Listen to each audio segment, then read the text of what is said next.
are doing for our nation's democracy. Thank you so much, sir. Appreciate it. Thank you. Let's begin. And first and foremost, perhaps as a national leader, because I'm going to take you up on all the hats that you wear tonight as a governor, as a senator, lawmaker, lawyer, former attorney general, and now the national leader, because of the matter of your party in court. How do you describe it? First and foremost, what do you see about the judgment of court or the ruling that the court gave in local January? Well, first of all, I joined the national chairman and other officers of the party. And I joined also all well-meaning Nigerians and even people from outside Nigeria who have expressed their outrage and shock and surprise at the judgment, the ruling that came out from a court that is clearly functus officio, meaning that it's a court that ordinarily doesn't have jurisdiction to sit on appeal over its own earlier judgment. So basically, we disagree as a party about the legal basis and the propriety of the ruling. And as the chairman and other officers have said repeatedly, the party is taking the appropriate and right legal steps to ensure that the right thing is done. So let's look at it legally speaking now. I mean, you've spoken as the national leader of a party, and from your own point of view as a national leader, how do you interpret, based on the status of your party, what do you say the status is right now as a national? Well, first of all, where does this leave your party? Yes, I want all Nigerians. I thank them for their support and their solidarity and their prayers. As a matter of fact, from Friday, thousands of Nigerians have been flocking to our website to register. They now know more about our party. They sympathize with our party and our candidates, flocking and buying into the vision of our party and our candidates. So I thank them for their support and their prayers. Now, the NDC has not been deregistered. The NDC has validly nominated candidates for all elective offices in primaries monitored nationwide by INEC, from House of Assembly to House of Reps, to Senate, to governorship, and to a presidential candidate who has also nominated a running mate. I myself am also a senatorial candidate of the party. All nominations have been validly carried out, monitored by INEC, in accordance with the time frame given by INEC. So I assure all our candidates and members that those nominations are valid. And by the laws of this country, nominations are done at the primaries that take place at the various levels. The submission to INEC is an administrative procedure. So the NDC is still a party. The court itself did not deregister it. And no step has been taken whatsoever to that effect. And as soon as possible, as the party has said, once the appeal is lodged and the necessary papers are filed, this is a matter that will go to the highest level. My meeting notes went from this to this after I started using granola. I'm in meetings all day and... Because by our hierarchy of courts and by judicial precedents and by all that we know, the doctrine of finality of courts, once a high court has given a judgment on a matter, the court is functus officio. Have any business, anyone who is complaining, someone says it's an interested party, you file a suit or you go ask for leave and go on appeal. But all of that has not taken place. And it's unfortunate. It's unfortunate that that is so. And we expect that the judicial system will correct this anomaly. And the judicial system presupposes that judges and people who sit in judgment will make mistakes. That's why you have a hierarchy of courts. So if a judge makes a mistake, it's well within his own area. I mean, a judge is at liberty to err. It's free to err. But then it is left for the aggrieved party, in this case, for the party that is complaining, we, and all our candidates, over 1,000 of them, from all the houses of assembly, all the governors, all the National Assembly members, and then our presidential candidate and running mate, everybody has now acquired a valid, vested legal interest because they have all been nominated.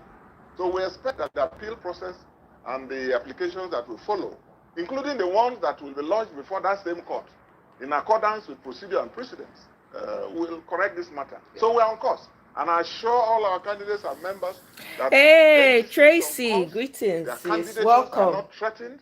All nominations that have already been concluded since, monitored and recorded and observed by INEC, are all valid and substantive. Yeah.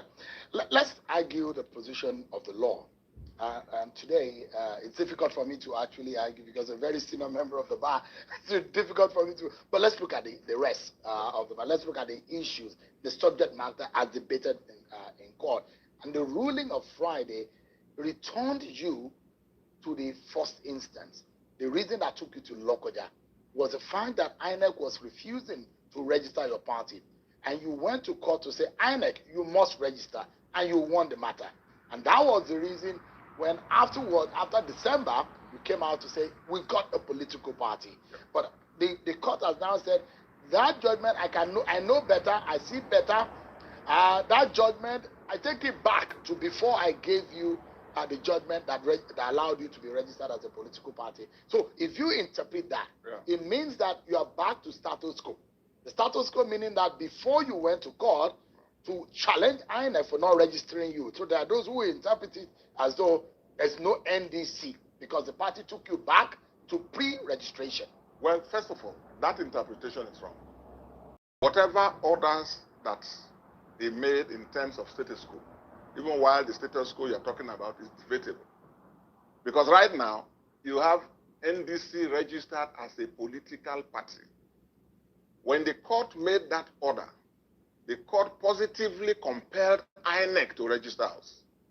This ruling did not contain a positive mandatory order directing INEC to deregister. This ruling did not do that. But there is a judgment that INEC had that compelled INEC to register. No, but that ruling, yes.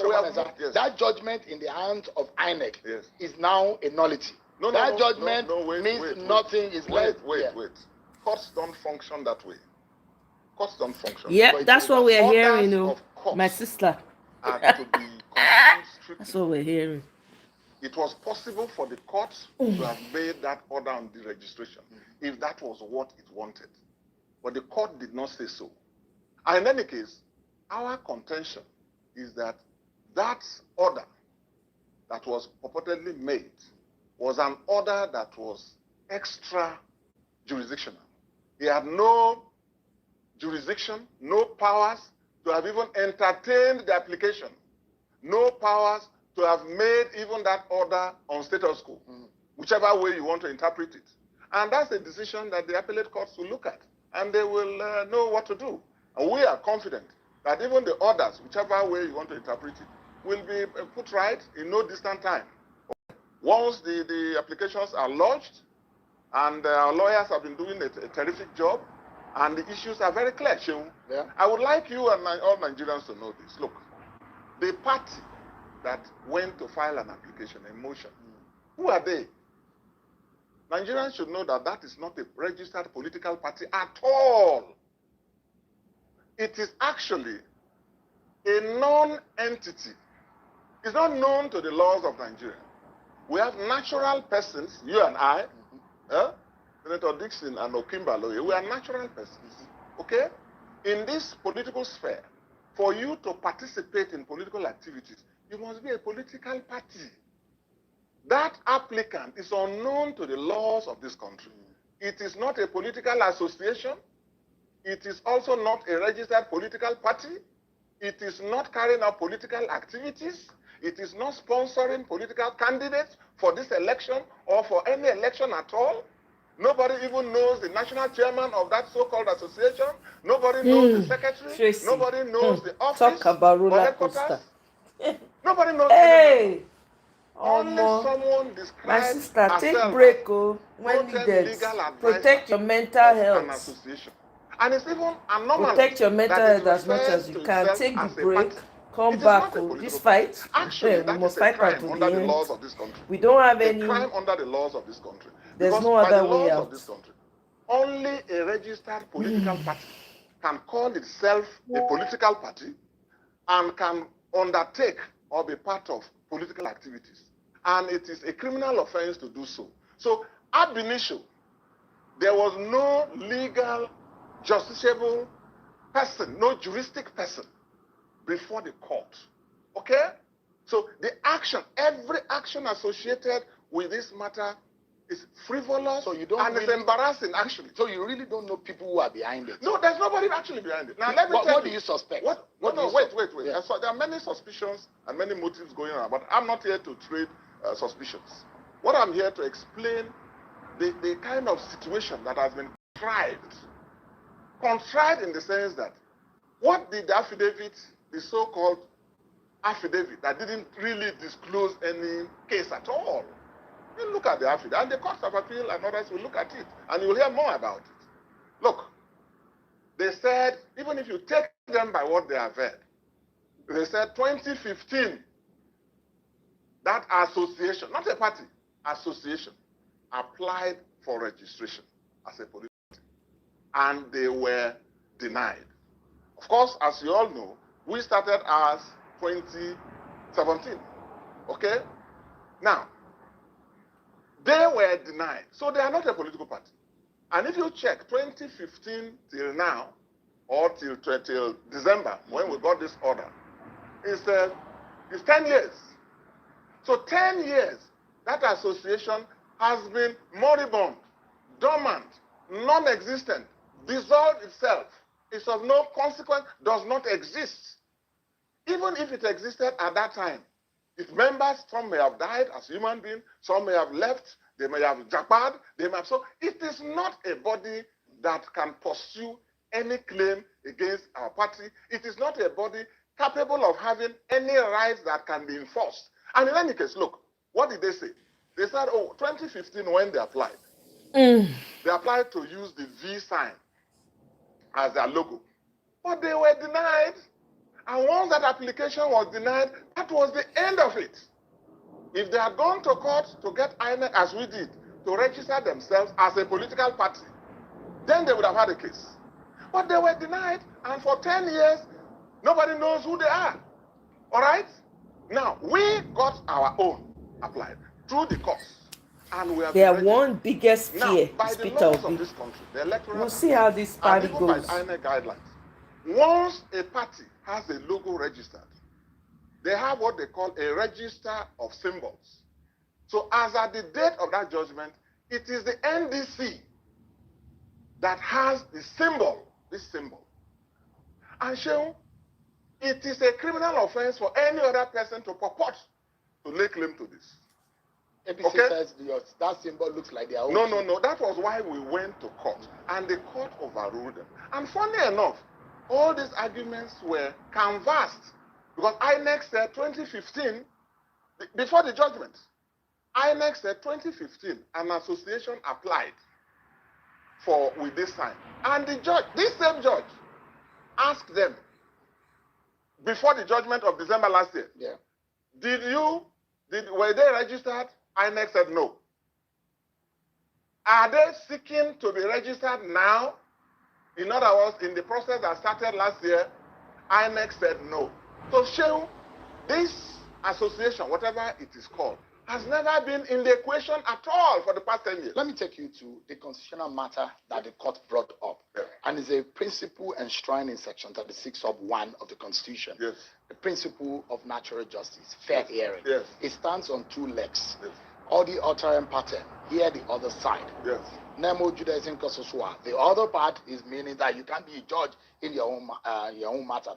But what concerns us is the first leg, which is all the author and pattern, which means that hear the other side. And the court says, look, I need to hear them. And you have, your party has said, what is the business of... Happy New Year, Itafte. Actually, I said I'm going to ask Tracy, where is Guy? And you just showed up. How now? Welcome. I'm telling you, under the mango tree. Please, guys, if you have not yet liked, help me to like, help me double tap your screen device to like, or click on the 3 dots to like. What that section of the fair hearing rule says is that when they went to court, if you properly construe it, as they filed that application, they had a right to be heard on the application. Okay? And what the court ought to have done would have been, on its own even, can you address on the jurisdiction I have? I have delivered a judgment. Am I not functus official? Shouldn't have had any business going into the merits of the matter. Do you understand? Now, fair hearing means that by the procedures of court, if they as an interest, if they have any interest that they claim, and anybody can claim an interest, anybody, they should have asked for leave to appeal and go to the Court of Appeal to say, we are an interested party. And then they will now show their interest. Okay? They bypass that because they know they can't avoid, they can't go through that. Because it's been long now since we see you for here. Now maybe they say Happy New Year. And in any case, if what was welcome, my brother. Good to see you. Why did he go into the substance? I'm telling you, village people, more than like, if you have not yet liked. Okay? Thank you very much, guy. That judgment was well written. This party, this so-called association, never applied to be registered as a party at the time we did. So there was no conflict. And we are not talking about proprietary of symbols, and it's not a registered trademark issue as to who applied and who is registered. Even now, there's those who will say this means peace more than national. Sorry? There are those who argue that maybe peace movement has a case actually, because in a general and global concept that this means these two fingers, which is the symbol of your party, means what I'm explaining to you. This is victory sign, and political icons all over the world, not only in Nigeria, have used it. Mahatma Gandhi used it. Okay, Nelson Mandela used it. So many great political figures have used it. Even in Nigeria, Chief of Bafome Awolowo used it.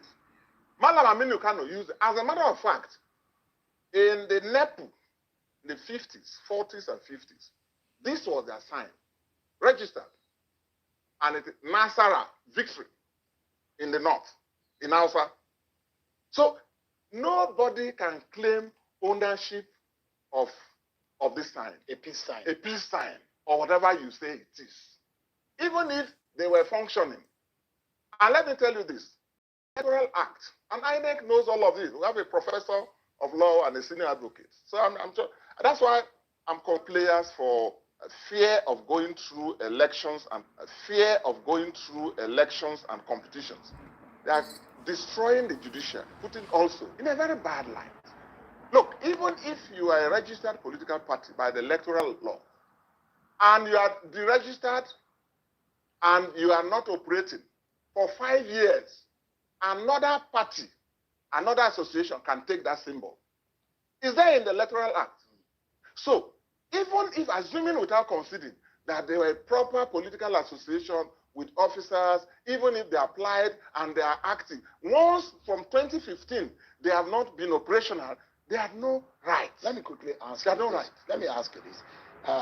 Part of, and I'm insisting on what the court's ruling was on Friday, the court held that material facts were not disclosed during the earlier proceedings. What was it? That is a serious judicial finding.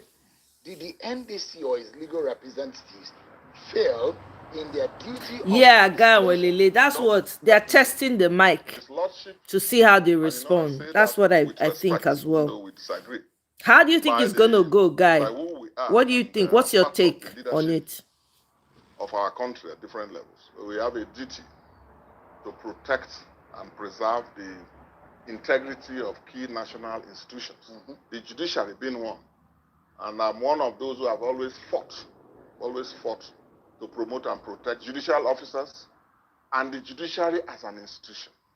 And this is why what is going on about the ADC a month ago, using the same judiciary, using this phony, unsubstantiated legal matters and creating a turmoil in the judicial system. And all of these have the capacity to reduce and weaken the public's perception and confidence in the judiciary, which is very important for our democracy to survive. Look, the disclosure you are talking about, in that application, there was full and complete disclosure. By who? INEC, who came to oppose us, the application. And one of the reasons they advanced was that there was this sign, which was the bone of conduct, that it was used by a peace movement. This movement, they refer to this application. And his lordship asked them himself in the proceedings, are they applying now to be registered now in this exercise? He said no. Are they a registered political party in the country so that we can say that what these people are saying is in conflict with that? They said no, they are not a political party. So there was disclosure, material disclosure. They didn't have to be joined.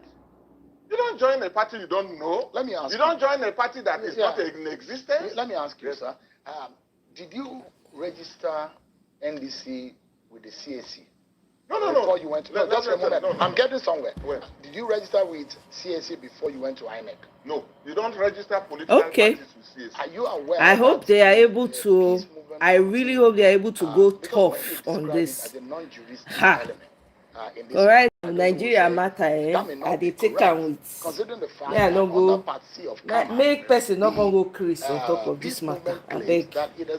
I'm taking it easy. An association and as an entity, I'm watching to see what they will do. It's only not going to be funny. Accommodated by INEC as a regular political party. And thank you so much, Tracy. Supporting since day one. I appreciate. Thank you. Identifiable individual under Nigerian law. Look, let me tell you. Registration with INEC, if they are registered under Kama, Part C. Kwankwaso must shake the masses in the north. Same for PO and Dixon. I hope they do that because this is ridiculous. By the laws of this country, authorized to canvass for votes. They cannot sponsor candidates. They cannot function as a political party or hold themselves out as one. Okay? There's no conflict. Assuming, without conceding, that they are even registered as an NGO under Part C. Okay? There's no conflict. I'm telling you that even if a party were registered and that party ceases to function for 5 years, I'm saying that INEC... Okay, I will play his video then. Okay, Chuku. Okay. Symbol. So, I mean, symbols are not reasons why you deregister a political party. They claim you copied their symbol. No. And that's what they are fighting. So Mahatma Gandhi copied it. NEPU copied it from them. Mahatma Gandhi did not register it in Nigeria. No. I'm telling you that even before them, NEPU in the 40s was using this as Nasara. Listen to me. What people are trying to do is to... Is this... When was this interview, Guy? Was it a recent one? Let me just check. The political opposition. Destabilize and weaken and scatter the political opposition. To weaken the political opposition. Which is why it is worrisome. I'm telling you, relentless, that's the right word. Relentless stupidity. They were holding a meeting to formally appoint annoys me. The next to formally appoint and the other leaders. I can't speak much for that, but all Nigerians are aware. And now, for a party that is now growing, that we have worked so hard and presenting credible, dynamic political leaders, probably one of the most charismatic set of leaders, converging now in the NDC. We know, we are not naive to know that that will not cause concerns in some quarters. But we want to say that, look, they should push this with care. All of us as leaders have a duty to nurture I found it. Our nation's democracy. Okay, we know where we are coming from. Is this a plan to not to allow the NDC to be on the ballot? Well, that will not succeed. NDC low-key. I didn't know most of them. I didn't know mostly low-key. Very useless set of we have people. Already concluded the process of nominating our candidates in accordance with the INEC timetable. Tomorrow, INEC will be giving out a code for political parties to enter their candidates. Yes. What if INEC refuses NDC the code? INEC will not refuse. Okay. But if INEC is standing on this ruling, I can't speak. No. INEC has told you they are not even aware of this ruling. And by tomorrow, our processes will be with them. Okay? And once... So you're asking for a stay. You're asking for a stay and an appeal. Thank you. Tracy. God will bless you for me in ways unimaginable. In fact, thank you. I really appreciate it. course, unfortunately, as in this case, makes a bizarre, a ruling that is difficult to fathom. And everybody can be wrong. Everybody is sharp. There are those in your party. So INEC knows what to do. And furthermore, INEC, fortunately, is not just a professor. He's not the first professor to head INEC. But this is a professor of law. This is a senior advocate of Nigeria. So this means a lot. He knows the right thing to do. And you see, it's not for nothing that, look, INEC went to challenge the attempt to deregister the political parties. INEC filed a counter saying they were opposed to that move. Red card. So shall okay? So no mind now.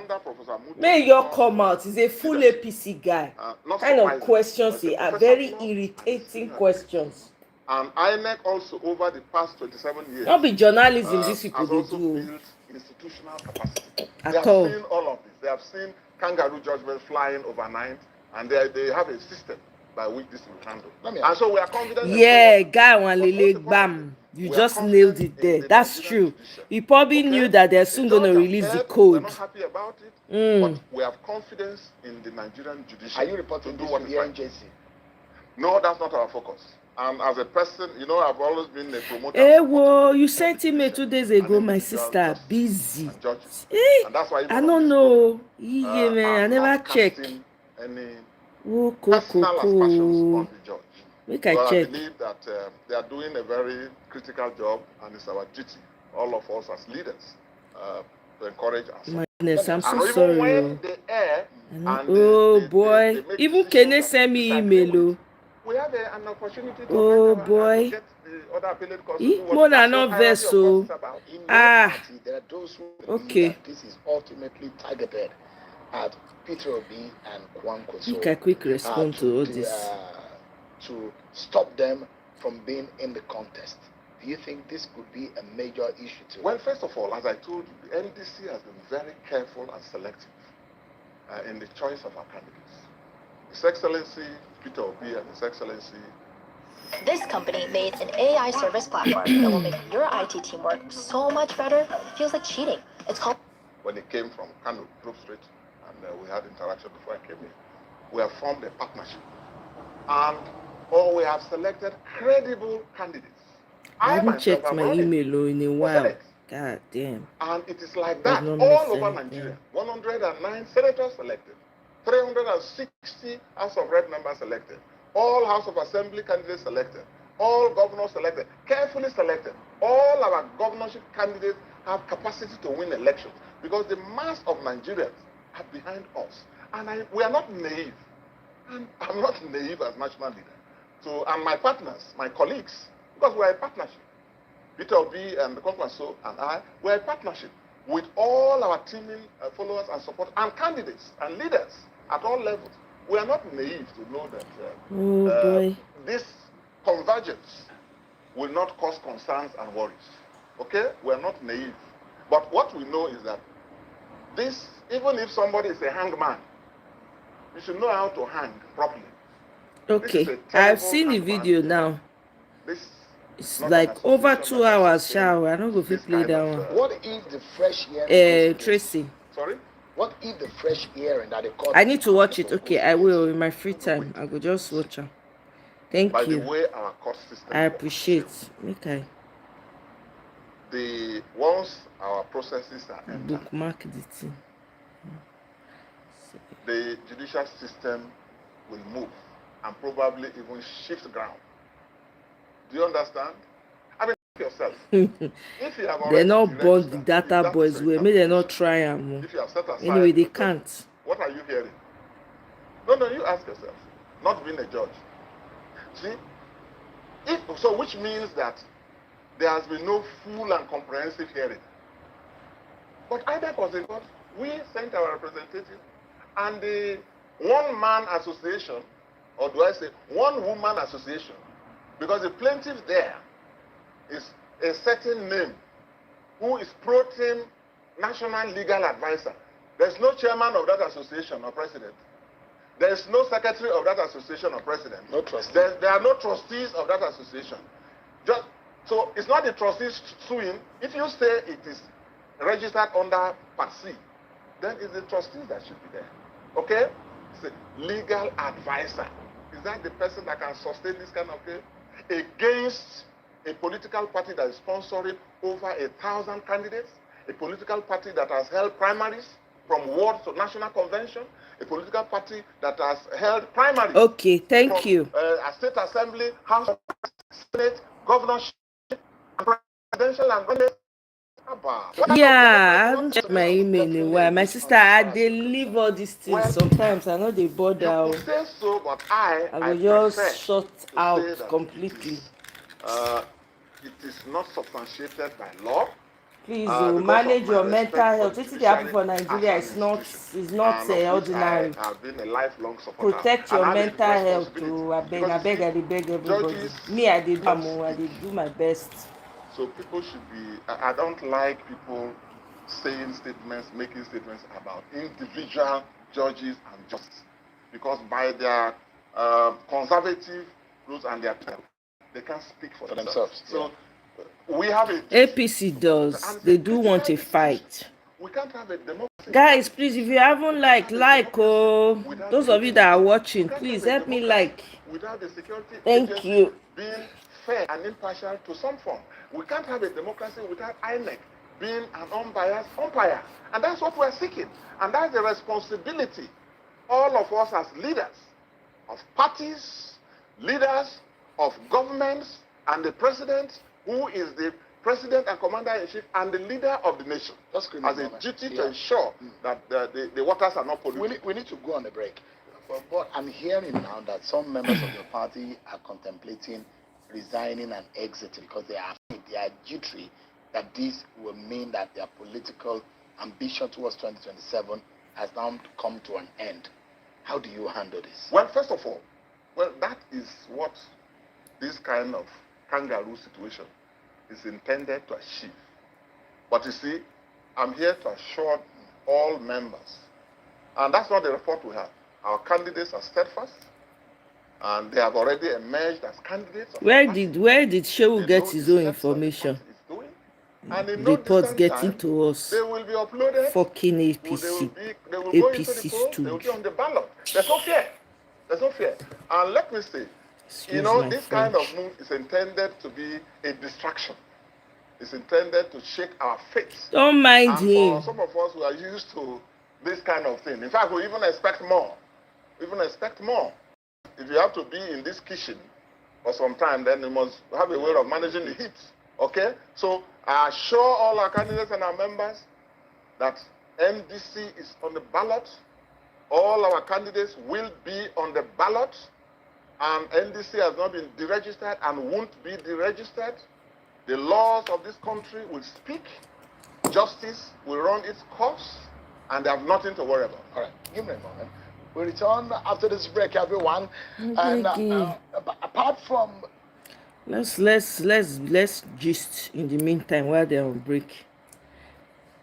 Shehu is just doing the bidding of the people that sent him. Look at the questions, the low-ball questions that he asked. Just imagine the questions. You can tell that it's orchestrated. You don't see him asking the APC people hard questions like he does with NDC. Imagine him saying the news getting to him. Where is the news coming from? Where is he getting it? They are trying to curate a narrative. Because remember, these people, their audience, your government in Nigeria, they pander to the West. So whatever they want to project, they are projecting intentionally so that their investors, the people that they are stealing money for will be hearing it. They'll be curating the narrative because they don't want certain buzzwords used that will make them question certain realities. That's why they come on and they have people that they've given brown envelope. It's just such a shame. Shehu is going to go down as one of the worst journalists Nigerians ever had. I'm telling you, the way he does it, you will know he's one-sided, he's bigoted in some instances. He doesn't say it as it is. He's not speaking to help elevate to awaken the consciousness of the people. He's busy pandering to the government because he thinks he's going to remain there and be collecting brown envelope forever. That's the problem. These people don't do anything for the sake of history, for the sake of, this is one journalist that stood. No, it's a shame. All of them transactional. That's why you can be asking those kind of low ball questions. It's trying to curate that narrative so that the people that they are stealing for. Do you see what the British people said? You see what the British High Commission said about that charade of an election that took place in Ekiti? You see the description they gave to it? They called it successful. And you think these people have your best interest at heart? They don't care. They do not care. Not only us go fit save ourselves. These people do not give a damn about us. As long as money, you have their king now. The man, they look for money everywhere. He's not as popular as his mother, so he's looking to ensure that he holds down their so-called Commonwealth nation, so that they will keep feeding off of it. Now we go deliver ourselves. So these people don't care. Unfortunately. Una hear say Traore don't completely break every what's it called? He don't completely break ties. Don't break ties with France completely. Now hear that one. Okay. Hey, Michael, happy Sunday. Welcome. Okay, thank you. I'll check now. Thank you very much, my brother.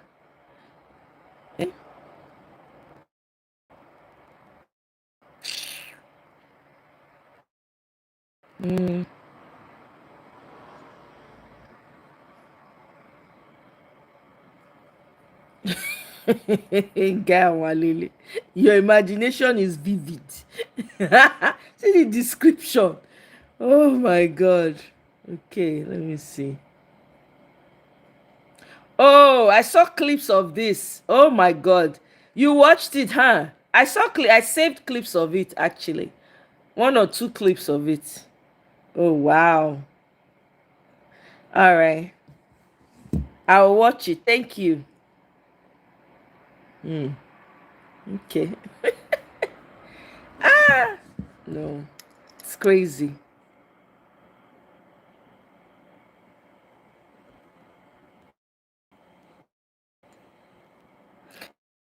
There's a new song that just came out. Now I'm going to play it for you guys. Man, I like that song. So many songs.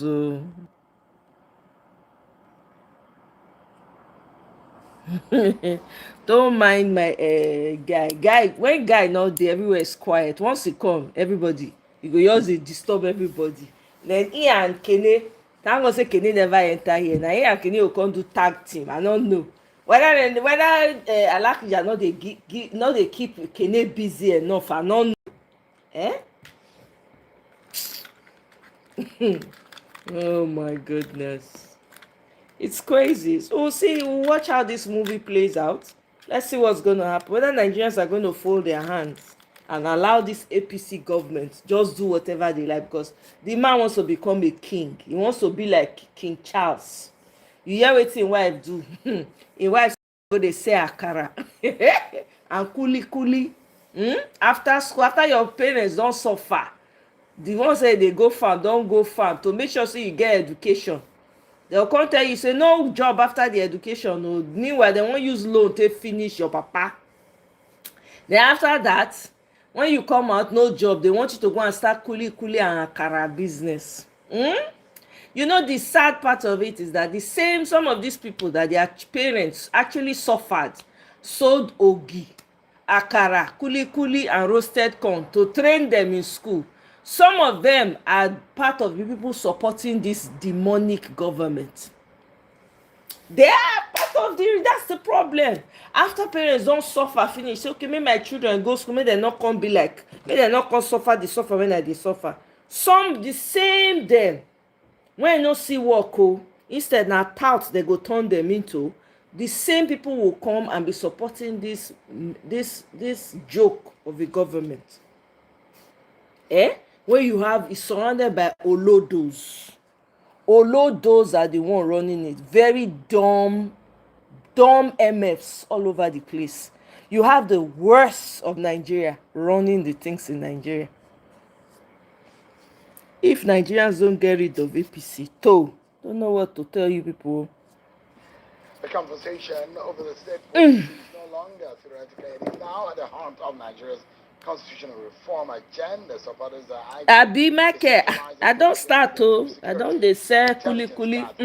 Mona buy from my hand. Ma see how much I fit collect. Without strong institutional safeguards, the state powers could be vulnerable to political abuse.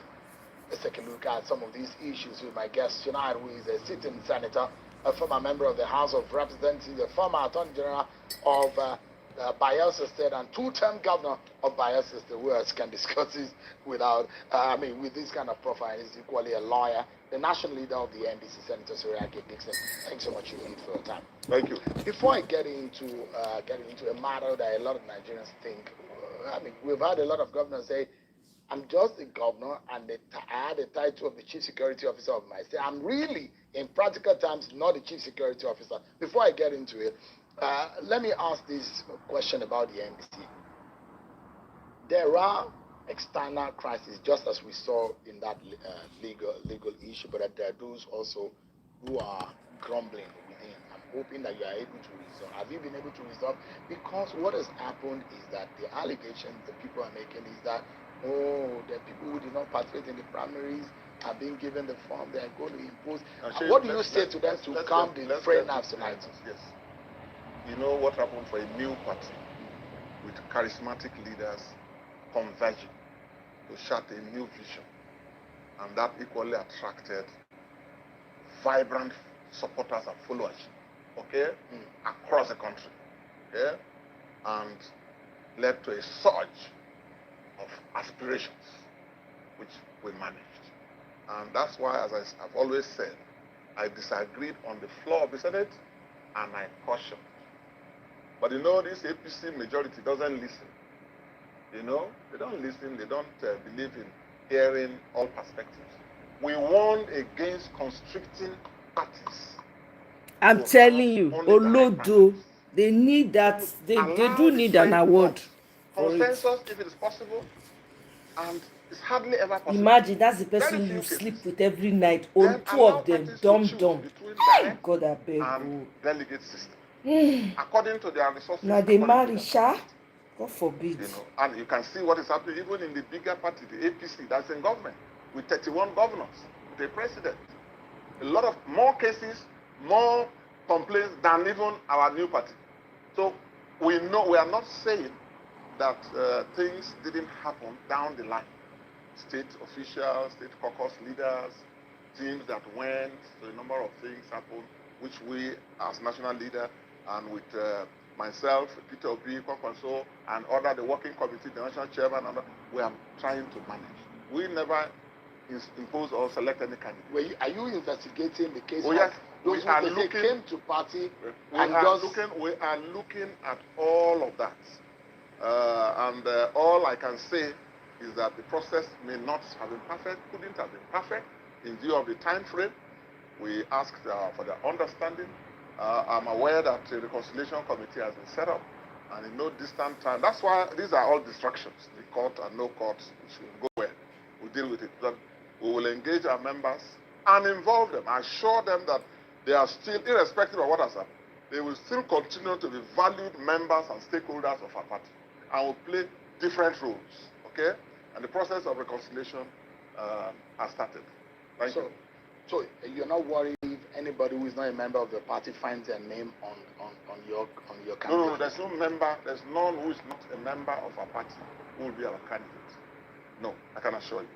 We dealt with situations where a number of interest-sponsored people, and even those ones, because of the screening, they have to brandish our membership card.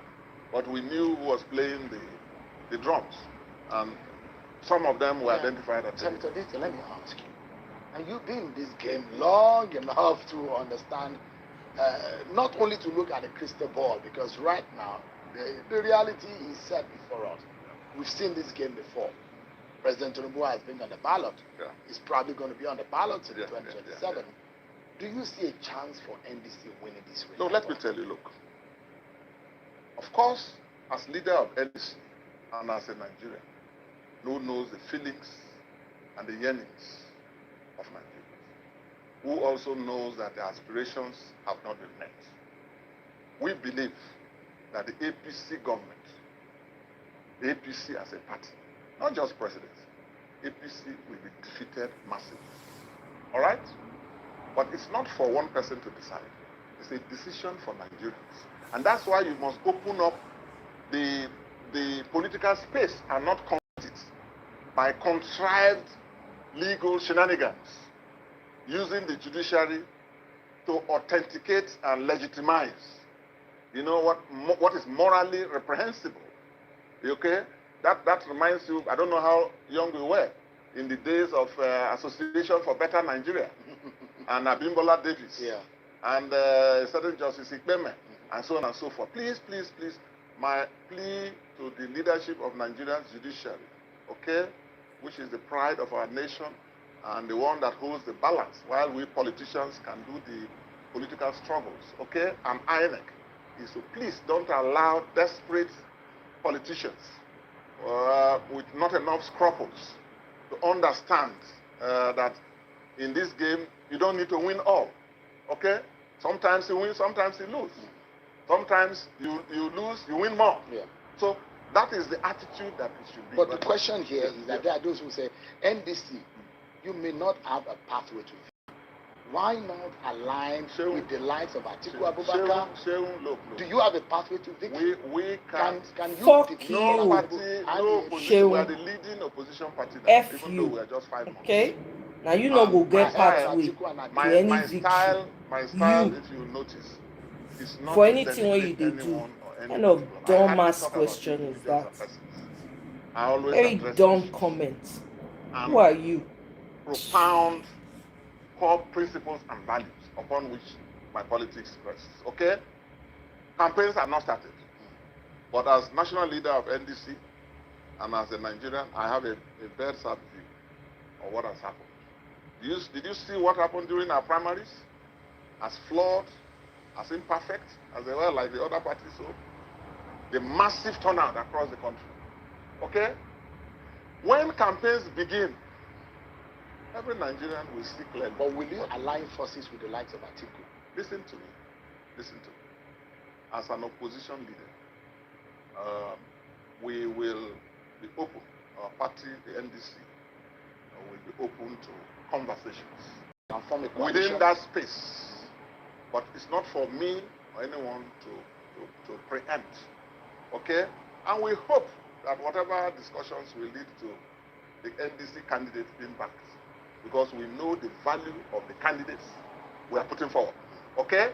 We are not claiming superiority. We are not claiming anyone is not this. So you are open to work with other political parties? Every party, every group. You want to form a coalition? Is it possible? We will, after the nomination processes have ended, so we'll get to another phase, okay, of discussing.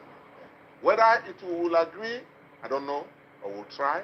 Where it will lead to, I don't know, but all those are options that are open. Let me ask you. Once it is for the NDC. So can we move to the police? I know you're dodging away from the direct question I'm asking you. No, because no, the APC has said they will beat you silly, and you don't have a pathway. But first, so allow every party that you want to be. You can only beat them silly in a contest, in an electoral contest. So let's have a free and fair contest. They should not rig the process. No. I'm not even talking of that yet.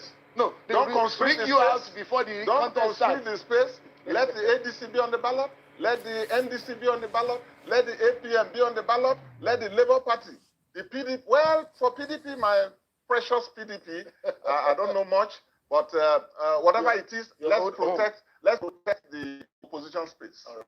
And I can't say anything about the PDP because it's our platform. Yes.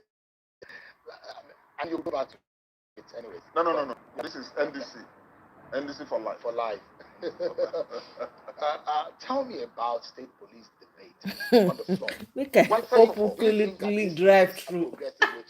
No. First of all, okay, now. Committed federalists, which have been, and it will show my politics and even my life some parallel lines. I'm not used to that. Okay? You know where I stand if you are dealing with me. Okay? I may be wrong, I'm a human being, but you know where I stand. I've been a committed federalist all my adult life, political life. And one of the things that has brought me, made me to leave my law practice. I wanted to be a professor and then a senior advocate. But political service caught me somewhere. And here I am. You're not a professor of politics. So you're a professor of practice in politics. Well, still a student, still learning from others. Okay, so one of the things that I've been committed to is true federalism in Nigeria. The federal list is too lopsided, too downright heavy, ineffective, and it's a recipe for disaster. A nation is not working in a lot of fronts. Not just on this issue of policing, but this is one of the first times in almost 60-something, 70 years. Our founding fathers tried to have a conversation, particularly in the Constitutional Conference in Ibadan, shortly before, but they had a major disagreement, okay? And then you had the native authority police, and then the military came. They would federalize the police when the coup happened, and then a lot of things up till now. Our federal exclusive list is damn too heavy. My work is easy because I use ClickUp. Here's how I keep track of all my tasks. I start by brain dumping everything. So I need to ask you guys a question. Republic of Nigeria, not a unitary Republic of Nigeria. So in principle, therefore, after this I video, commend the executive move to decentralize policing. But that's not the only thing to decentralize. We have to also decentralize the issue of mineral rights, what we call resource control. So if the president has done this, and it has my support. But let me explain, not in the way it is presented. I am in support of decentralization of policing powers, which is the right thing to propose, and I support it. But my prescription would have been to decentralize it to the zonal levels. First, decentralize it to the zonal levels. The governors who are units, who are governors of subnational groups, bodies in our federation. I was a governor, and I know the problem. They used to transfer my police commissioners every week, because they wanted to take my state by force, which they couldn't end up doing, okay, because they are the people. Now, a governor should not be without some measure of control. So what I would have supported probably would have been move it to the zonal level, because already the most senior police officers from every zone are the DIGs. From the south, west, southeast, south, north, west, north, central, all of them DIGs. So my prescription, firstly, would have been decentralizing the police force. Put it at the zonal level. Then we have to amend the constitution to give the governors powers to appoint the commissioners of police, working with the Police Service Commission, okay? And then putting them to the House of Assemblies for screening and oversight. That's the right thing to do. And thereafter, we now take it to the states and then the local government. But for the local government, listen, for the local government, another area the president has started something but abandoned it halfway, and I hope he has the courage to push it through, which is important also for security, but also to ground our democracy, is the issue of local government reform. He did something well with the Attorney General, and I have commended that. But see, my being opposition doesn't mean if you do something good, I won't commend it. No, I will, but I'll point out how it should be done differently. We are totally out of time now, sir. Yes, okay. But just in 30 seconds, your candidate, presidential candidate, has said is suspicious.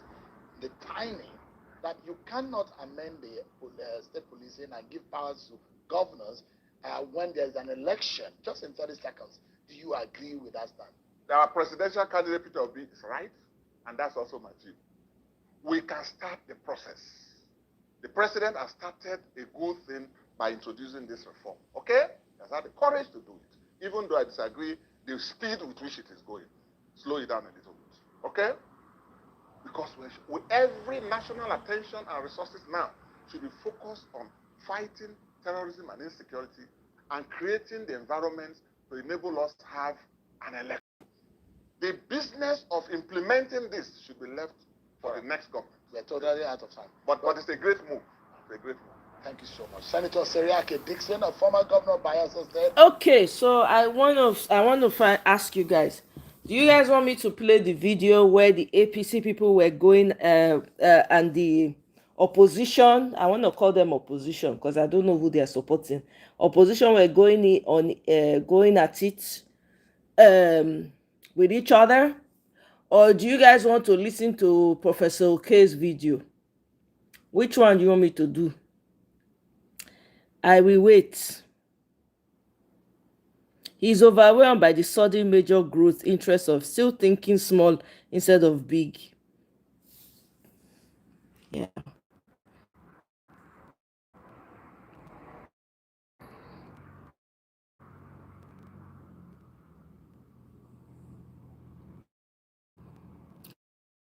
I don't know how to do this. APC straight up Abiru. You have to match them in the language that they understand. All this English, honestly, I don't know.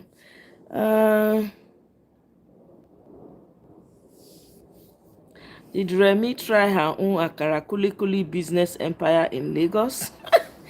Oh my God.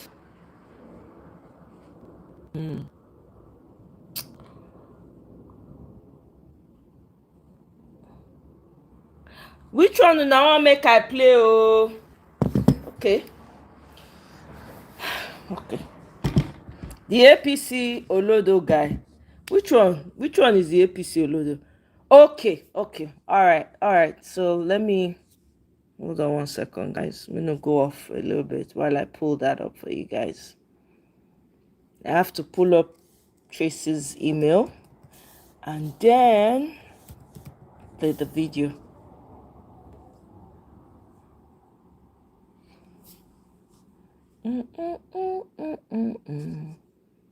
Okay.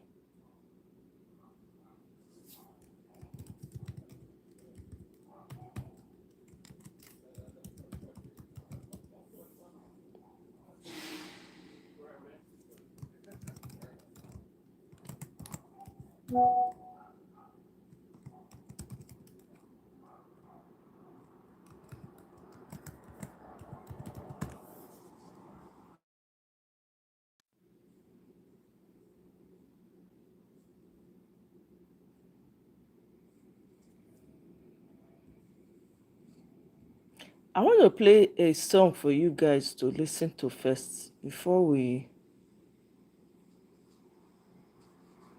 move on. 1 second. I beg, if you never like, we could not like, oh. We could not like, oh, if you never like. Let's see. Go through a fresh area. Okay, hold on 1 second. I want us to listen to this track. This is really good. And then we'll switch and watch the video that was shared. Hold on 1 second.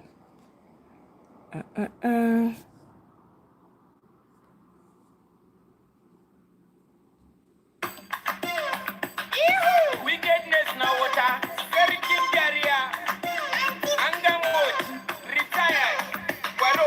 Welcome, Obike. They do nonsense. Now bandits now them done they make their Abemona I me like oh. Double tap your screen device to like. These guys, them they do live, them they share phones and they catch phone. Giveaways, but I think is them still they negotiate. Pity for a kitty. For children when them party all that day. For your state, for a country where we still get head of state. I mean a wow. Elected bandits they disturb every state. I've been the tell the government's wicked. I've been the one who has the government's wicked. I've been the tell this government's wicked. Now I don't see as the government's wicked. I've been the tell this government wicked. I've been the one who has the government's wicked. I've been the tell this government wicked. Now I don't see as the government's wicked. It is Watong, take us from top, we the bottom, economy bad, for this your turn. If you don't want rule, free us. You see politics and religion, now waiting them they use now. Whoever climb, now social power, they abuse now. Pharaoh na good man, which one that go use now? Say good luck and Buhari bad, see who na choose now. You buy solar after promising us electricity. Under your watch, see waiting bandit do as security. You say it's your turn, but you lack the capability. This baby steps of pain, now suffer till infinity. You see the borrow loan after subsidy removal, and that kind of house of assembly, they quick give approval. You know see us all a fine picture, be like throwback. Ahmed, welcome, oh, thank you. Now we win the vote, now we can be the poorest. See as our entire country is lawless. Now here we them behead teacher inside forest, or God make people rest, now be the surest. Women, they romance bandit, they don't love bandit, they want dirty bandit. Women, they romance bandit, they want love bandit, they want dirty bandit. Women, they romance bandit, they don't love bandit, they want dirty bandit. Women, they romance bandit, they want love bandit, they want dirty bandit. Every one, it is what up, they goes from top, we the bottom, economy bad, for this your turn. If you don't want rule, free us. When I be the thing say boo boo wicked, when I be the thing say go BJ wicked, when I be the thing say Jojo wicked, now I don't see person when he wicked. When I be the thing say boo boo wicked, when I be the thing say go BJ wicked, when I be the thing say Jojo wicked, now I don't see person when he don't care. Now you view the levels, now you allow God to scatter. What is the essence of security votes when we can no longer travel by road? Wakene Kogi Road is a death trap. Plateau is bleeding. Oyo is crying. Ekiti is wailing. Bruno is shouting. Everybody in a shower. But I beg. Oh, enough on you.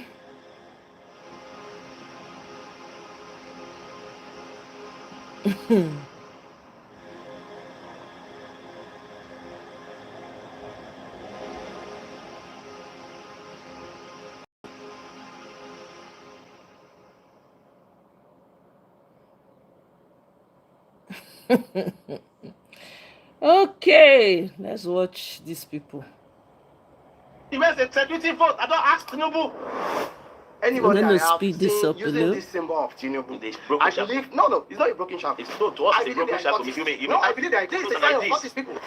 When I broke my hand, they carried me to the University of Abuja Teaching Hospital and stuff like that. They just left me. I was telling them that, is this how our country is? So I want you to give me 3 sacrosanct reasons, 3 paramount reasons, and 3 vital reasons for you telling me that who has done well in this kind of He's doing Sokoto Badagi Road. It is giving your local government chairman and state government more money. What's the generation? Then go to your state and ask back in there. You said that he's building a future, Yes, sir. for us, the youth. Yes, sir. And my question to you is, he promised to fix electricity during his administration, and now Aso Rock is using solar. Like your generation will understand what President Tinubu is doing. But the next 10, 15, 20 years, when you look back, you thank God that you have somebody copy. You are saying next 10, 15. No, your generation appreciate him. Then you must have gone. What if we have all died? You won't die before then. Maybe you are in a place where these things don't happen. Some of you don't really come down to where we are. No, excuse me, sir. You don't see this thing. Insecurity every now and then. Okay, what we are asking for is the right to live, for Christ's sake. We don't even have that right. The government is not even doing anything about it. No, sir, they are not. Because these bandits are on social media, they are sharing their pictures, they are talking every now and then. Excuse me, sir. They are not. President Tinubu is performing the surgery. President Tinubu is committed surgery. He said President Tinubu is not responsible for the economic chaos. President Tinubu is not responsible for this current state of Nigeria. So who is to say? Is it the government, people with the government, or the masses? The masses. There was a time in the world that Russia Exactly, Ahmed. You are right on that one. That's the only way Nigerians have to be ready. Online or on, they are asking Tinubu about the issue of insecurity in Nigeria. He always tells us he doesn't have a Welcome, he doesn't have a plan for us. Collect bench, may you sit down. It's as if he's actually doing something. If you're doing We're something, under the mango tree right the now. president of the Better nation is called and asked about what he's doing about the insecurity in Nigeria. He was telling us about prophecies from the Bible. Why should citizens judge you by the failures of your predecessors instead of the results of your administration? Who pays your pay? You don't understand. You understand. You will not be. No. Anything. Yes, sir. Why are you heartless? Why is the government heartless?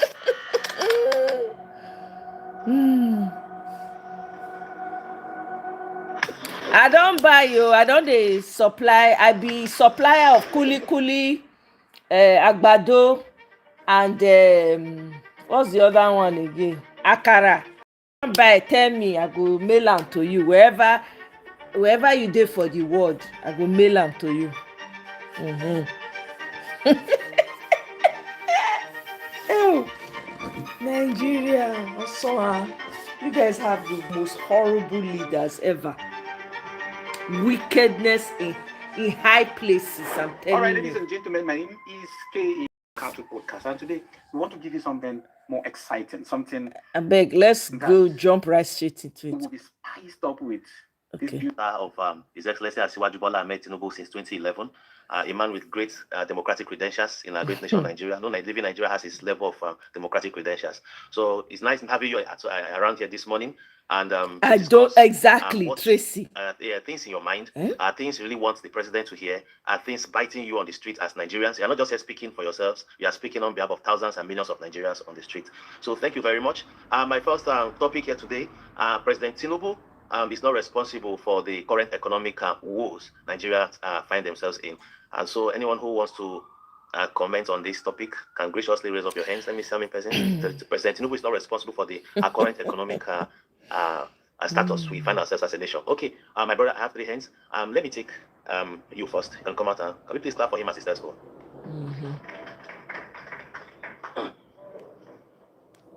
How are you? I'm fine. What's your name? I'm Sule Mubarak, sir. Sule Mubarak. From which state? From Sokoto State. Where Sokoto, the seat of the Caliphate? Yes, sir. All right, thank you. If you can check right from where May 2023, where President Tinubu was elected as the president, he removed fuel subsidy. Yes, sir. That fuel subsidy removal actually led to a lot of hardship in this country. Yeah, very good. As at 2023, before Tinubu became the president, yes, sir, the price of petrol was just 385 to 495 naira. Yes, sir. But when Tinubu became the president, immediately there was fuel subsidy removal. Yes, sir. The price of subsidy skyrocketed yes, to about. But now presently the fuel price is about 1,300 or something. Yes, sir. Yes, sir. Okay. Now my question is this. Yes, sir. You want to remove fuel subsidy. Yes, sir. There are things you need to put into place before you actually implement a policy like very that. Correct, sir. So now he has removed fuel subsidy, which has led to the cost of living being high, transportation being high. The level of insecurity has also increased due to the fact that some people look to earn more, like they are looking for other ways to be able to cope with the economy, the present economic situation. Yeah, now the survival has led to a lot of bandits everywhere, and there also insecurity. Yeah. Now, what are the reasons for saying that Tinubu is not the cost of the current economic? Okay. Thank you very much. If you look at why I just said that, you look at it from multi-dimensional angles. Understand? President Tinubu came in at the right time just to salvage the country. What he's doing for Nigerians at this point in time is working for your generation. Understand? I'm going somewhere. He's working for your generation, not for his again. It's closer to where he's going to than where he's coming from. Sorry, sir. It's not working for my generation. Okay, why do you say that? If it's working for my generation, yes, the future is now. You can't build a future for tomorrow without you focusing on today. Okay, bam. When President Tinubu took over office, okay, you understand what I'm saying? But you were spending over 97% of your earnings were going into subsidy and the servicing of loans. You know, I'm coming up. No country would have survived that. You understand what I'm saying? But we have been surviving ever since before. I'm coming somewhere. I'm telling you the dynamics on ground. There's nothing he could have done. The government exactly, guy. 30 trillion worth of naira. Those state governors then raised alarm. You understand? What Tinubu inherited on the May 29th, 2023 was a scrap nation. They should have sold the nation. They should have sold the nation. He inherited a scrap nation. He inherited on coming. I'm going because now we have removed fuel subsidy. Yes, sir. Fuel subsidy removal. Yes, sir. Okay, what's the minimum wage be in Nigeria? That money is not even enough for a family, a man with a family of resources. Transportation alone yes, sir, has covered the cost of that. Let me tell you now. You see, your generation may not understand what President Tinubu is doing. But the next 10, 15, 20 years, when you look back, you thank God that you have somebody called President. You next 10, 15. No, your generation appreciates him. Then you must have gone. What if we have all that? Bam. Now we are actually facing a situation where what you are facing people die of hunger, poverty. What you are facing some are into banditry, some are kidnappers, some are being into theft. President Tinubu feels your pains. He feels your pains. No, you can't say he feels our pain. He feels your pains. Sorry, sir. If he says he feels our pain, yes, sir, he should have put some things into order. He put things in place. There's nothing in place. He puts in place. Your state governors now. You say you're from Sokoto. Your state governors earn more money now. Your local government earn more money. He gave you. You are a student. He gave you NEL fund. Look at it. You say you are talking about NEL fund now. Yes, sir. Funny enough, I've applied for NEL fund since I was in 100 level. I'm now in 300 level. I've never received NEL fund. Bam. Many persons have received that. I can prove it to you. Like in our institution, University of Abuja, there are more than 60% that are not beneficiaries. But thank you. Okay, until the fantastic. Let them bring the heat. And I'll tell you why and where we are, what brought us here, and what President Tinubu is doing to take us out of the wood. How are you? What's your name? Abdulrahim. Abdulrahim. Okay, which state? Kwara State. Kwara State. Which local government? Oh, not for offer. Okay, thank you so much. You know, first and foremost, I'm a law student. I want to quotation 1. Okay. According to 1 sub 1, paragraph 1 of the 19th Constitution of the Federal Republic of Nigeria, that states that the Constitution of the Federal Republic of Nigeria is supreme, is ultimate, is absolute. Yes, sir. And this Constitution shall be subject to what?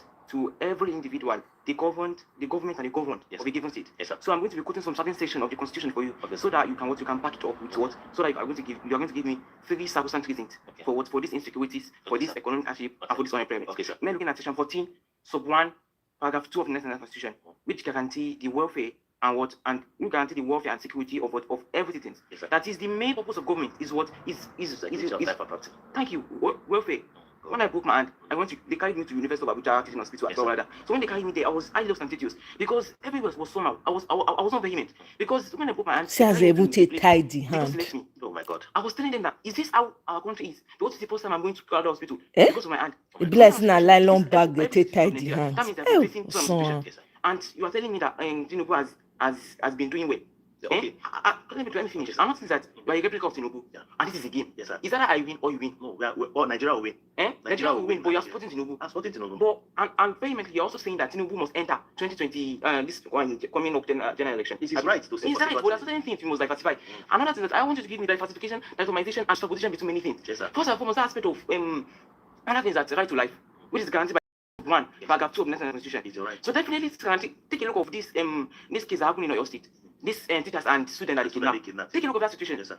That's infringement or right to life. Any fundamental right. First and foremost, right to life. Right to freedom of association, right to freedom of education. And which is guaranteed by the Constitution. It is of 1 paragraph 2 of the National Constitution. Yes, so these are things we're talking about. So I want you to give me 3 sacrosanct reasons, 3 paramount reasons, and 3 vital reasons for you telling me that Tinubu has done well in this kind of association. Okay, let me tell you now. You understand? You see, so some of these dynamics have been there in Nigeria. Understand? That's been there. We as a nation, colonialism and slavery give us a mindset where we just blame and we run away. We don't take responsibility until we come to take responsibilities for our actions and inactions over the years. Now, President Tinubu is the president and commander-in-chief. All the blame fall on his table. He takes responsibility for that. He swore an oath with our constitution to uphold the constitution, including right to life of every. I'm aware of that. Understand? Under our passengers government, if you understand these things, anti-government forces, they hijack fault lines in the society. During passengers government, it was religious violence. What the fuck is he saying? What did they ask you? What you they answer? Militancy came in along the passengers. The militancy came in. After militancy, Boko Haram and all those insurgencies, they came in there. I'll give you a historical perspective. Oh my goodness. You can become Nigeria to Nigeria tomorrow. Understand? But it's better to have all this historical perspective. I understand the environment, this Nigerian democratic and governmental structure are operating, and those forces that try to fight the government in and out of the system, then it gives you a better perspective and understanding of what is really happening. During Yaradua, it was militancy. When Tinubu came in, rather, it became all this nonsense we have around. Understand? President Trump, we're so overwhelmed with this thing that President Trump came into the scene and really helped Nigeria. And today, Nigeria, we are having joint operations with the United States of America. And because they were hitting them in the north, now they now move to Tinubu's Kingsman in the southwest. I like this. Sorry, thank you so much. I like the spirit. Like you did. How are you, sir? See, I see head tight. My name is Fidelix Mohammed. This one now go marry wife for us instead get children. Oh no. Student of the Federal University of Abuja. Okay, thank you. Faculty of Arts, Department of English and Literary Studies. Okay, Sam, thank you so much. Thank you. Based on the economic downturn that we are having today in Nigeria, yes, sir, I want to ask a question pertaining reforms. Yes, sir. Because subsidies fall under reforms. Yes, sir. I'm a vehement anti-Tinubu. Thank you, sir. Very, very vehement. Thank you, sir. And the reason is because Tinubu is one of the greatest plight that has befallen us as a nation. Okay. Bam. These economic reforms that Tinubu and co brag about nationally and internationally, which is evident in his interview in Rwanda, Kigali, yes, 15th of May, and also evident in his speech in the International Conference Center in Abuja here, 24th of the same May, after he won the primary elections. These economic reforms, I think and I believe, yes, and based on the realities on ground, these economic reforms are economic or political frauds. Okay. It's an economic looting machination. Okay. By our ruinous ruling class, the current one. Okay. To loot our resources, okay, and share the resources among themselves. Okay. And if you stand to say I'm wrong, then with empirical facts, tell me, before these economic reforms, what are the other great national economic reforms that has brought about great economic transformation in other nations? That President Tinubu and economic team, that's if you have one, study before establishing the kind of reforms that we have in Nigeria. Yes, sir. What are these economic reforms? Name them, because they keep on bragging economic reforms. Name them. Okay. Wait, let me just land. It's three questions in this. Yes. What are economic reforms? 2, reforms come when there is a deformation. Okay. So what are the deformation prior to his tenure that brought about economic stagnation that requires the transformation, the economic reforms? And what is the longevity, or what's the time duration that these economic reforms will take to bring about economic transformation that will directly affect our living debt institutions and impact the citizenry? Thirdly, he has bragged about these economic reforms and said that it is like it's like childbirth that comes with pain. But he seems to forget that even as childbirth, there are midwives to ease the pain. Bam! Oh my God, brilliant. Must be an economic steward. Okay. An economic steward that will ease. So what is the economic policy on ground to ease the people from economic hardship, just as they're easing themselves with private jets and other? Thank you. Let me tell you, back on the private jets, Tinubu President Tinubu inherited were old, and it was costing us more money. Yeah, it was costing Nigeria more money to maintain. That's these are things that I've read and very accurate. No, very accurate. Do you have any contrary opinion or any contrary proof? The only thing blame was costing more. It was 19 years old. It was how would the president be flying 19 years old across the Atlantic Ocean? If it's functioning, why can't you fund economy? How much was that jet compared to conducting other elections? So that's why sometimes you look at national security. The president is not an individual. The president is an office. So you don't expect him at this point. And there is something called national prestige. Now, Nigeria is the giant of Africa. Your president cannot park your airline in the airport and looks like that of one of these small countries in Africa. Back to your question. These guys are fools, man. Look at this guy. From subsidy, grown ass fool. Hey, man, stupid people grow up, man. Oh my God. Of this country. Because if not for Tinubu, Nigeria won't have had a future today. You understand? He took out the subsidy. I don't know if you understand. Your state now have more money. Your local government now have more money. He went to Supreme Court to get a judgment for local government reform. Local government. You haven't brought out the empirical facts. I will tell you. Okay, thank you, my. Bam! I like this guy. Let me tell you something. You know what this guy is doing? I think it was Guy. I think you were the one that shared just now. He's like someone who has come to recruit the young people. Do you know that they have 3,000 people that they are paying 3,000 naira or 5,000 naira or something like that to act as bots on social media? Do you guys know? That's a recent one. We don't know how much they are doling out every day. He sounds like look at him saying he likes the guy, the lawyer guy. He looks like he actually came to recruit. That's what he looks like. These people are clueless, dumbest set of people ever to have existed on the face of planet Earth. People looking at these people in Nigeria now, they will think that that's how all Nigerians are. The dumbest of the dumbest now pack themselves together. This one and a person, Papa. Look at him. He's been paid so much money now to come and sit down and endure this humiliation and try to spin. He's been paying bank account. They do ching as they talk now, because they believe that money is the end all and be all. No need for character, no need for integrity. Anything to do money is okay. Anyhow you get the money, no problem. As long as you get the money. Nigerians, if you do not take your country back 2027, the universe, everything go no say I don't do my part. I go wash my hand completely. There's so many countries in this world that one can move to and be a farmer quietly and live quietly. This is too much. This is bullshit. I like the last guy. The question the guy, he did not answer anyone. And the guy remind them. I like it.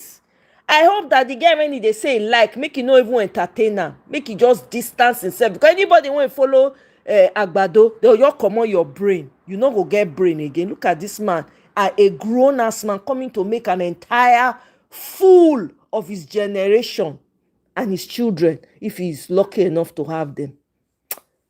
God, I beg you. What's your name? Mohammed Abdul Malik from Kaduna State. Kaduna, which of the local government?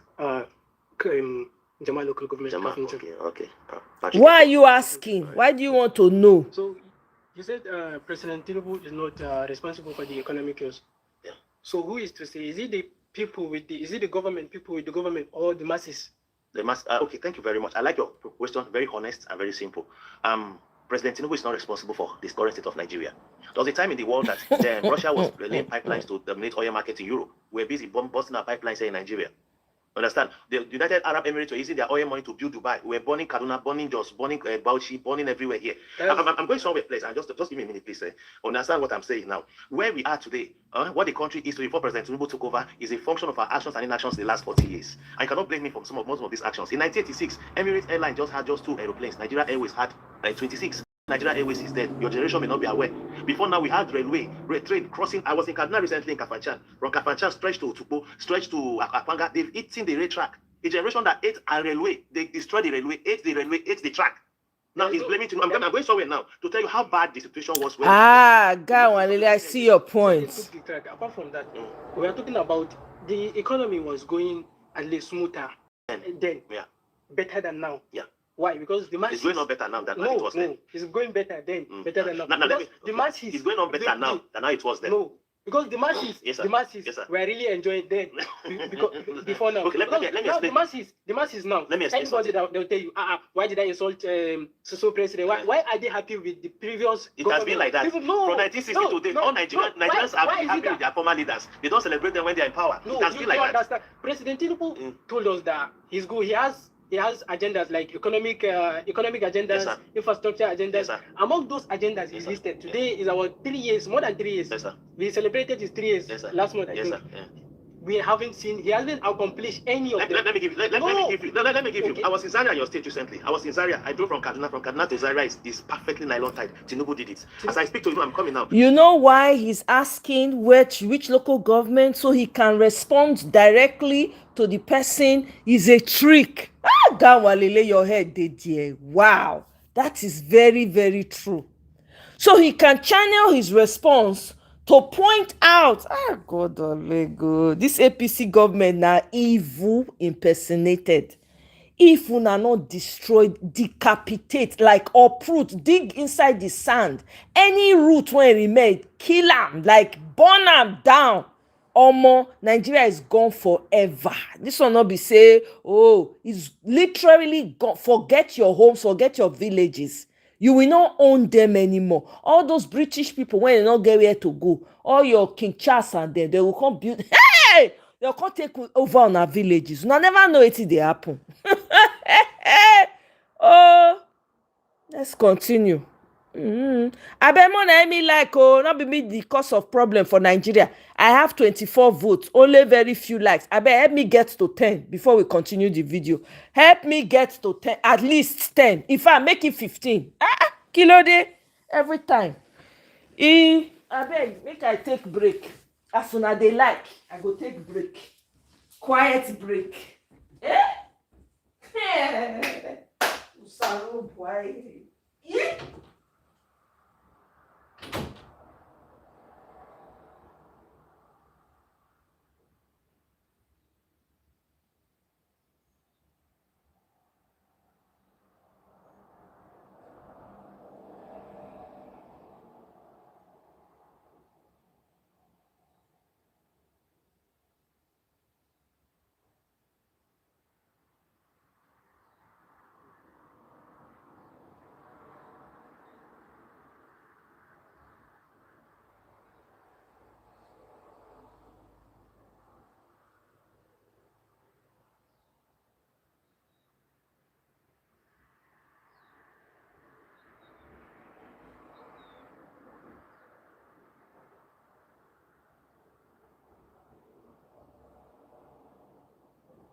Well, I like this young men, very bright minds. I'm very actually proud of them and the questions they're asking. I'm not even going to lie. I'm very, very proud of them. Guys, please, the likes have not moved, continue to like. I beg. Until you reach 10, we know they move go anywhere. So make una like. Yeah, so I don't do a luta for now. Eh? Mona continue to like. The like never enter. When he enter 10, we'll continue. Otherwise, we go call am off. Now we'll go watch the rest for una time. Wetin be that? Eh? Hey. Look at it. They are recruiting several spin doctors at all levels to spread lies till election day. I'm telling you, that's what they are doing. Yeah? He wants to know which local government is the toughest to the trick. Yep. He's surveying to strategize their actions on ground with INEC. I'm telling you. Eh? Tinubu only plays mafia politics. He has mortgaged Nigeria. I kid you not. Eh? I don't take style, go strike. Oh. I'm telling you, guys should like. Oh, I'm waiting. The likes are going up. And when he reach there, I go continue. Until then, on a year we go pause and reach. More na they like the show. Yeah. I know say most people when don't like the fact say na true say Peter Obi na be Tinubu greatest fear. There's nothing you can do about it. He is the singular greatest fear. Nothing wey they want do to the man. E be like fish bone for their neck. You can't swallow it, you can't cough it out. Na there we dey. Okay? Emmanuel, welcome. Oh. Tough local government area will experience INEX magic. I'm telling you. Bam. You're right. You're right. Late ballot boxes, less PVC delivered. Bam. Polling units displayed or annulled. No agents, no signal for beavers. Omo, I need to capture this your comment because I'm going to, if I find myself on a space, I'm going to point this out. Because these people are moving mad. These people have sold Nigeria. You people don't understand. They don't sell the country. Oh, I cha. Last one, I don't know what they happen. They sold it. They need to finalize it. Remember, and your tax man, the guy in charge of taxes, guess what? He's saying that Nigerians need to pay more tax. No changes, nothing, no opportunities for the people. They want to squeeze blood out of you. There's a picture when we were campaigning 2022-2023 where they were twisting someone. That's the picture of what's going on in Nigeria right now. Once this man by mistake enter 2027, una know they suffer now. This one will be child's play. Don't be fooled by all these people. These people, they don't have brains anymore. They are soulless beings working for their paymasters. This man is receiving in his account as he's lying and gaslighting you. Let's continue. The Sokoto Badagry Express that one was assigned by the previous government. Who is doing it? Bam. Go to Abuja now. From Abuja to Makodi has been done. Makodi, Otukpo, Night Mile, Enugu is being done. Odobo, Benin is being done. Asaba Benin is being done. Thank you, sir. Good day, sir. My name is Anado. Anado? Of course. I'm a Seed. from Benue. Are you from Oshongo, Koshisha, Boko? I'm from Buruku, local government. Buruku. Thank you. Hope you are well. President Tinubu is constructing the Buruku, the River Buruku Bridge. Yeah. I'm aware about it. And that bridge has been there. No, I'm coming. That bridge has been there for the past 40 years. Your people, your village, going to Taraba, Gombe, Adamawa, Cross River, they go on a canoe that carry the car to cross the road. Yeah, he has assured them he can do whatever, and they've given him free reign to do whatever. So it's up to the people. It's up to Nigerians. The situation in Nigeria, Yes, generally now. When I want to even know your definition of subsidy. What do you think it should be like first? Subsidy, so the definition of subsidy from my own perspective Yes. is when you subsidy, when you fund something that is not even affecting the people and enriching few. The way Nigerian subsidy was. Because when we're subsidizing fuel, they say we're using about 70 million liters a day. But today we are now using, after the subsidy, we're using like 30 million liters a day. And I'm going sorry now. I'm married from a border town. I'm married for a Christian Fulani lady from Taraba State. A village before subsidy, those guys, the little ones who carried our fuel and cross to Cameroon and go and sell. Because if you take it to Cameroon, the essence of this subsidy now was to direct growth into other sectors of the economy, which right? Tinubu is doing here from No, but he's not doing it. No, he's doing it, my sister. Look at Abuja. Which road do you which now, road what are they to doing this with place? What are they doing with this fund now? I'm telling you what they're doing with the funds. Look at what Wike is doing Abuja. Look at the road project. We can't use Abuja just as of course this is the center of Nigeria. Over 3,000. The FCT is the way it is because we receive visitors from outside. So they make it fair. You can't compare Abuja to our state. Go to your state. Go and ask Governor Alia. Go and ask your local government chairman. Go and ask Governor Alia that how much has insecurity. Go and ask her how much has Tinubu given to him since Tinubu came to power. As the money increased, as the money decreased. Before Alia came to power. Came to power, Benny could not pay salaries, but now Benny are paying salaries. Local government that have more money. But there's insecurity. With this insecurity now, you know people are starving. People can't go to their farms to farm for them because there are bandits around. Okay, states were allegedly given an autonomy. Yes, ma'am. So they are not have the power. They have the power. Okay, fine, that's the power. But it's not functional. They only said that it's word of mouth, but there's no actions. They can't do that. You go to our hospital. 10 years back, the medical system was better than now. President Tinubu has given him more money. He should account to you. Don't bring that to President Tinubu's Hey, I know if they this kind of place. I go don't scatter everywhere by now. Oh my goodness. Cannot do that to your state. How much has come into the state? Why are you talking over them? No. There's something we call checks and balance. Bam. In this checks and balance, we know everybody has their role to play, but then you still have the power to check them. Are they doing what they are supposed to do? If they are not, you have the ability to check them. You have the ability to check them. Our government is not performing well. There's nothing to argue about. This lady, Bam. Thank you, my sister. I like your this thing. Go and sit down. Joy? Yeah, Joy. What part of Nigeria? I'm from Imo State. Imo. Olu, Mbise, Owerri. Okay, Mbere, all right. Thank you so much. Mbere is a nice place. Yeah. My question is, why is this present government still condoling this primitive practice of rearing cow, pastoral rearing cow from state to state, harassing people with cows? And come to think of it, Nigeria is not even among the countries that distribute meat, produces milk. Holland produces, the pig milk we are using today is from Holland. Why is in this 21st century, is this present government still condoling this primitive practice of rearing cows? No, let me tell you, some of these things, this problem you're just listing now, these are problems that existed that predated President Tinubu's assumption to power. You see how he's responding? But he came with an agenda of renewed hope. I know, Bam. The hope was battered. The national hope there was. He is here to renew. Yeah, that's why he's renewing and he's doing that. Now, let me tell you now, Nigeria is a complex country, very complex. Now you're talking about cattle rearing, and I want to state something here for everyone to hear. Not all Niger Deltans are militants. Not all Southeasterners are ECM.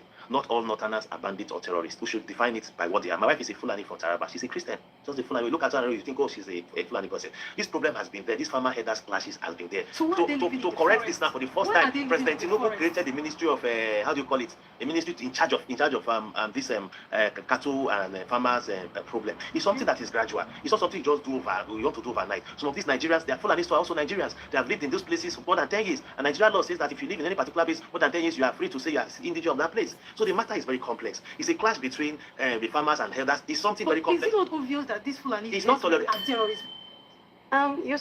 You said something like Tinubu is not. That's a very high sensitive. We're undergoing in this country. Can you tell me in a logical way why you said so? And if he is not responsible, does it mean that he cannot take us out of this problem? Bam. Just like he promised. Remember, he came in and there was problem. Yes. I'm one of the person that will never praise the former government, because I believe if the former government was doing better, Tinubu wouldn't have been here. Bam. So first and foremost, can you just a logical? Okay, let me tell you the problems he saw and what he's doing to go about it. When President Tinubu came into power, there were 13 trillion naira printed by the previous government because of when he won the elections. Let me go somewhere now. Oil production was around 2 million barrel per day. And when President Tinubu left power in 2015. But they started bombing pipelines in the name of Avengers, and they burst the pipeline to around 900 plus. So you're trying to say oil pipeline and no, I'm coming. The government will build on something. It's just like get the whole herself. Functional refineries we used to have. Yeah. The textile companies in Kaduna are no longer functioning, and he is not even raising anything. It is a private refinery we have in this country now that was constructed by Dangote. Is it supposed to be so in a functional country? No, because you don't understand Nigeria. Like I was. So make me understand Nigeria. Let me make you understand Nigeria now. Your Nigeria they gave you at independence was not function to work. That's what you should know. You're trying to tell me that what we are experiencing isn't democracy. No man has overwhelmed that structure like President Tinubu. Understand? No man has so overwhelmed that person. Really? Are you trying to tell me, sir, that the government we have right now is not democracy? Bam. Democratic governments. I said the structure they handed over to you at independence was not meant for you. Nigeria is not meant for you. Is that President Tinubu taking out some of these colonial structures and all those parochial Okay, structures? sir, maybe you don't understand what this economy is about. Okay. My sister told me a few days ago, she was coming back from work, and there is this girl hawking granite. And then I think a car slightly bashed her, and the granite fell down, and the car stepped on some. She managed to pick some on the ground, and you know, junctions where people are. There is this grown-up man, let me say, a man like you standing. Good. And he looked down on that granite, and he picked them and started eating it. Yes, sir. Now, you're not... Now, if you are there, sir, I don't want to say, maybe you are in a place where these things don't happen. Some of you don't really come down to where we are. No, excuse me, sir. You don't see this thing. Insecurity every now and then. Okay, what we are asking for is the right to live, for Christ's sakes. We don't even have that right. And the government is not even doing anything about it. No, sir, they are not. Because these bandits are on social media, they are sharing their pictures, they are talking every now and then. Excuse me, sir. They are not. I love this girl. If not me, I don't throw away chair by now. Stand up, they shout. Oh, you try. I love this girl. Yes, there were times they were doing riots in Kaduna. Nobody was arrested. Nobody was prosecuted. I know these are where the seed of what we are having. I beg, keep quiet. Mumu, no brain. I'm from Oyo State. Oyo State, okay. Yeah. Hope it's not part of that. Which place? Are we not in Nigeria? No, I'm just talking. Okay, thank you, sir. The first question for me is anybody I have seen using this symbol of Tinubu. I believe no. It's not a broken shaft. It's to us it's a broken shaft to make you make. No, I believe they are Scottish. Yes. Yes. Yes. Yes. If I want to call it, it already shows that there are some people they feel inferiority over some people. Yes. Anybody you see using this type of this thing, I know they are evil people. No, yes. Yes. I've been ready this before President Tinubu won presidential primaries. I love his style of leadership. He's a Democrat. No human, no living Nigeria in Nigeria. Tinubu is not a Democrat. No living Nigeria has the democratic credentials. Sir, I'm a political scientist. Okay, sir. Political analyst. Okay. Okay. I'm putting it up to you that is Tinubu truly a Democrat? He's a Democrat. Nobody, no human, no living Nigeria has his democratic credentials. Why can't you allow all political parties to function? Bam! They are not functioning. Why? Which of them? Why are you using the root formula? Bam! Where do you see his hand? Have you seen Tinubu? In the case where national chairman of the APC come out and say it openly. That what? That they are dividing and ruling. Where did he say it? He said it. He where, said it where, on where was that? He said it on channels. It's not. It is there. Is it Tinubu that said it? Is it Tinubu that said it? Who are part of Tinubu government? Who Tinubu said it? What part of you Tinubu in any party with are you not part of the evil, sir? What is your definition of evil? President Tinubu saw a mess. Anybody I see Tinubu saw a country as a case. Calling themselves Jagaban or something. No, they're not. That's a definition of evil. That was a definition of evil. But it was Tinubu is being evil to men who are doing evil. Understand? If you don't like the way it makes a man like Tinubu, it's been government. Yes, sir. To challenge people that are doing evil. Yeah. What will you say about the likes of people that we know they are corrupted, and they will tell you that once you join the APC, you are free. You are free to enjoy yourself. You go and no more. See. Like people like Yaya Bello still working freely with Tinubu. Bam! Are you not encouraging corruption? Bam! Let me tell you what happened about Yaya Bello. You at times you say some things and were you not here when Team, I love her, man. The governor went and brought him and took him away. Yes. Now, at times you understand the political intrigue behind all these things. Some of these things are politics. So it's politics. It's politics. That's why. Why is it that it is APC government and they like politicizing everything? Everything is being politicized. Everything is being politicized. If they did not politicize security, how do you tell us that within 48 hours they see the family of the ministers? The ministers that were they see them. But a lot of Nigerians, I think inside our bush, I love this. Hey, the guy came in guns blazing. He and that girl. I mean, how many years have they been in You government should give now? the Nigerian police and PSS credit for that problem. All these evils they are doing on this What is the evil? He's doing Calabar evil. He's doing Sokoto Badagry Road evil. I believe anybody that wants to do bridge across the Yes. I love it. I love it. Go to your state and ask Makinde. When I ask Governor Makinde, where's the money? Where's the tribute vote? I don't ask Tinubu. My brother is the yellow one. Now they even recommend who to talk to. God damn. How are you? From University of Abuja, Faculty of Social Science. What's your name? Ezekiel from University of Abuja. What's your surname? Ezekiel's not your name. Oluwatosin. Okay. Faculty of Social Science, Department of Sociology. I'm continuing for where it stopped. Okay, sir. He's talking about you said Osun State. Which local government? Oboku local government. He's talking about you said Tinubu is a democratic ruler. He's a Democrat. I don't think that is true. It's your opinion. It is not. It's my opinion, yes, though. But it is obvious that's not democratic ruler. Okay. In a situation by which Tinubu himself openly in the Congress or where more people are gathered, is saying to a sitting governor that without him, he won't be there as a governor. Yes, sir. That without him, he won't be there as a governor. So what is he trying to say? And you're saying, let me go back to the subsidy removal. Yes, sir. I'm using this as an illustration.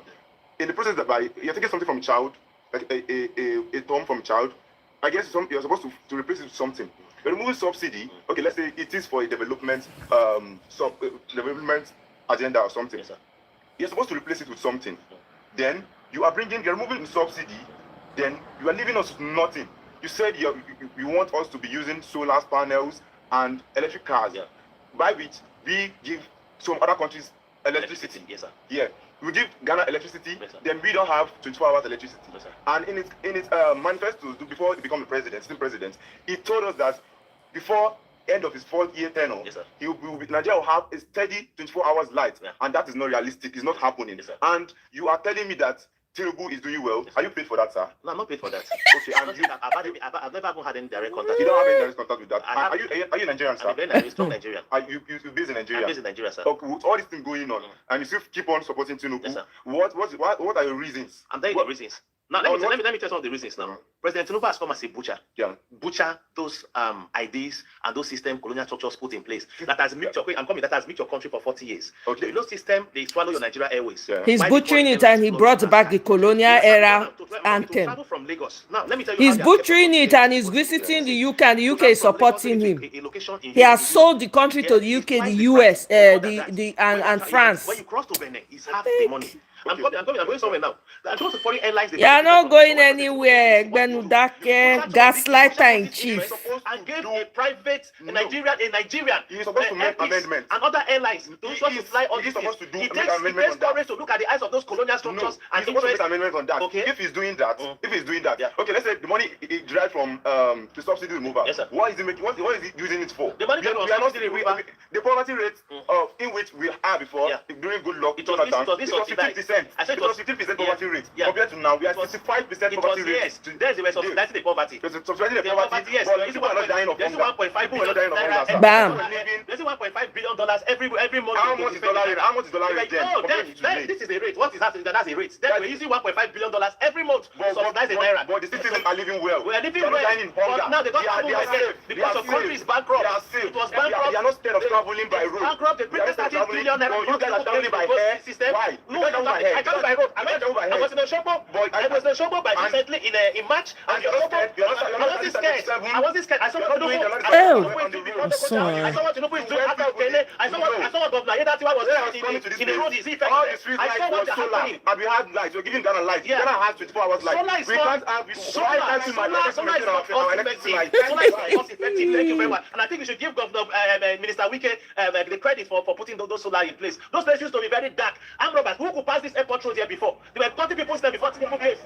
Why is he allowed to keep talking? Little wonder that you are part of a government that dismisses soldiers and pardons terrorists. Okay. Bam! What do you think citizens will think of you? Okay. Don't answer. Wait. Okay. My name is Wisdom Ndukwe. Okay. I'm from Abia State. Before you don't worry. No, I want to know. Good. From Abia State, local government. Considering the I wish he didn't answer. That President Tinubu said on December 22, 2022, while he was campaigning at Lagos, he said that if he did not give us steady electricity, we should not vote for him if he comes for the second time. Considering the situation of power supply in the country now, do you think that if you are to judge him by the standard that he set for himself, should we vote for him again? Can I tell you about the secret about power? Answer me straight. I don't have much time. Power was they privatized or they sold power to themselves under PDP government. And PDP lost in 2015. So all the guys that handle power were people in opposition. Now, understand this now. The switch off your national grid at will. All those things were politics. I was privileged to anchor a power stakeholders meeting at a PTTF building. I'm not asking for excuses. When I'm not no, you didn't mean excuses. Okay, if I don't say that, he set a standard for himself. Yes. If he did not give us steady power supply, we should not vote for him for the second time. That is a standard. That is Nigeria. He set it for himself. How many votes Nobody imposed him to make that statement. Yes. He set a standard for himself. Yes. And obviously he did not meet it. He met it. Based on the reality of ground. Based on what he inherited. Based on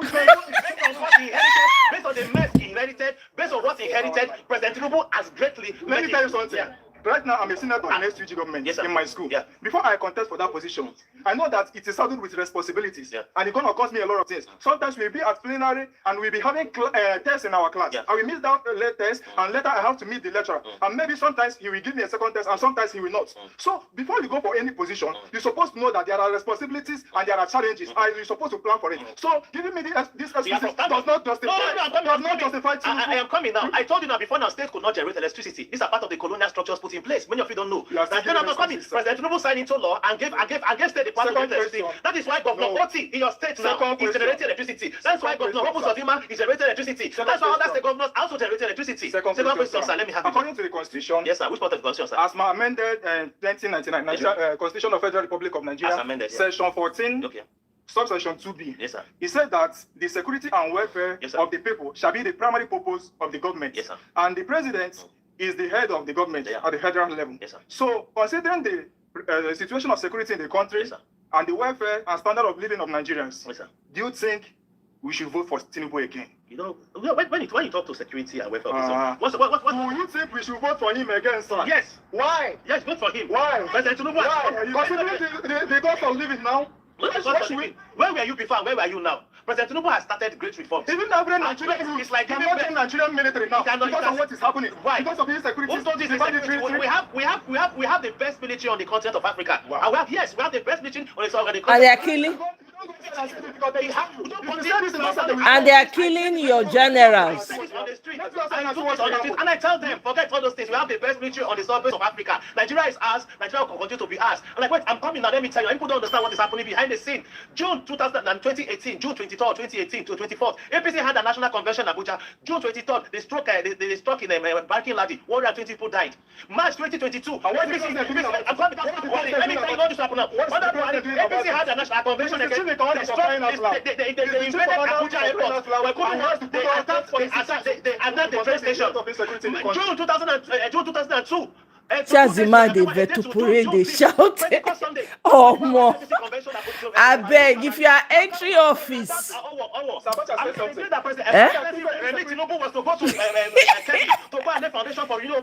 my God.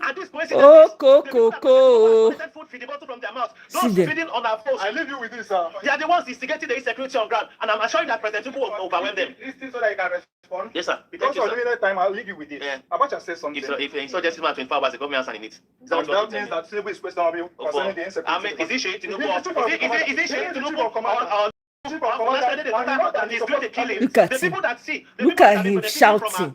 Our place for the past 40 years. Those people that own refineries abroad, they are the ones instigating the insecurity here. Those are President Tinubu's reform. He's taking people out are the ones instigating insecurity. Why did he stop at the airport? If you shot us, we went to Jos. Why did he stop at the airport? Not just visit on top of his visit. Yes, the man they shout. See the veins for his neck.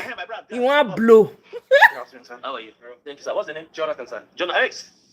Before I start, I have a question for you. Okay, sir. Because at the beginning of this session, there was something you said. Yeah. You said that he's building a future. Yes, sir. For us, the youth. Yes, sir. And my question to you is, what about the future 1-year-old boy, Ogigi, that was shot in Delta State due to the failed system of Nigeria, to which Tinubu promised before his election to fix? He promised to fix electricity during his administration. And now, Aso Rock is using solar. Yes, sir.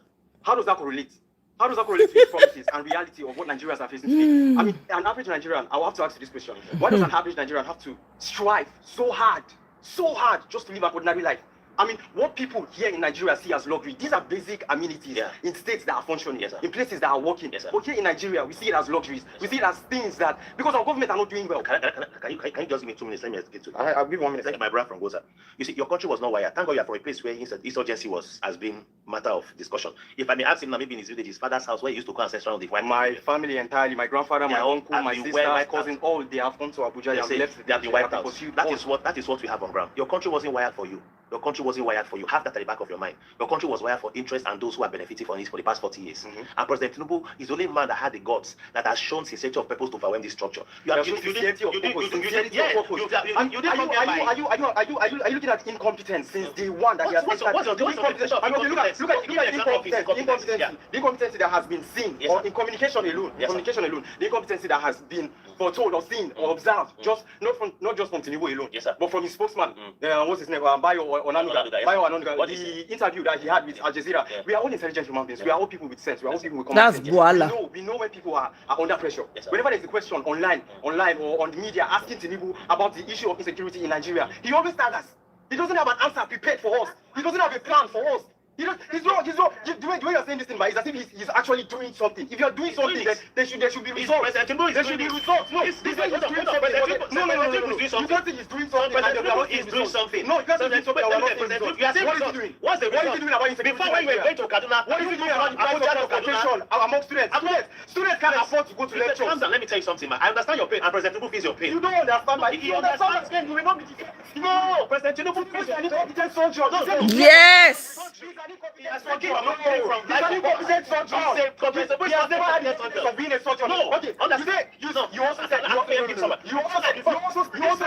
not give a chance. That's how you go at them. Yes.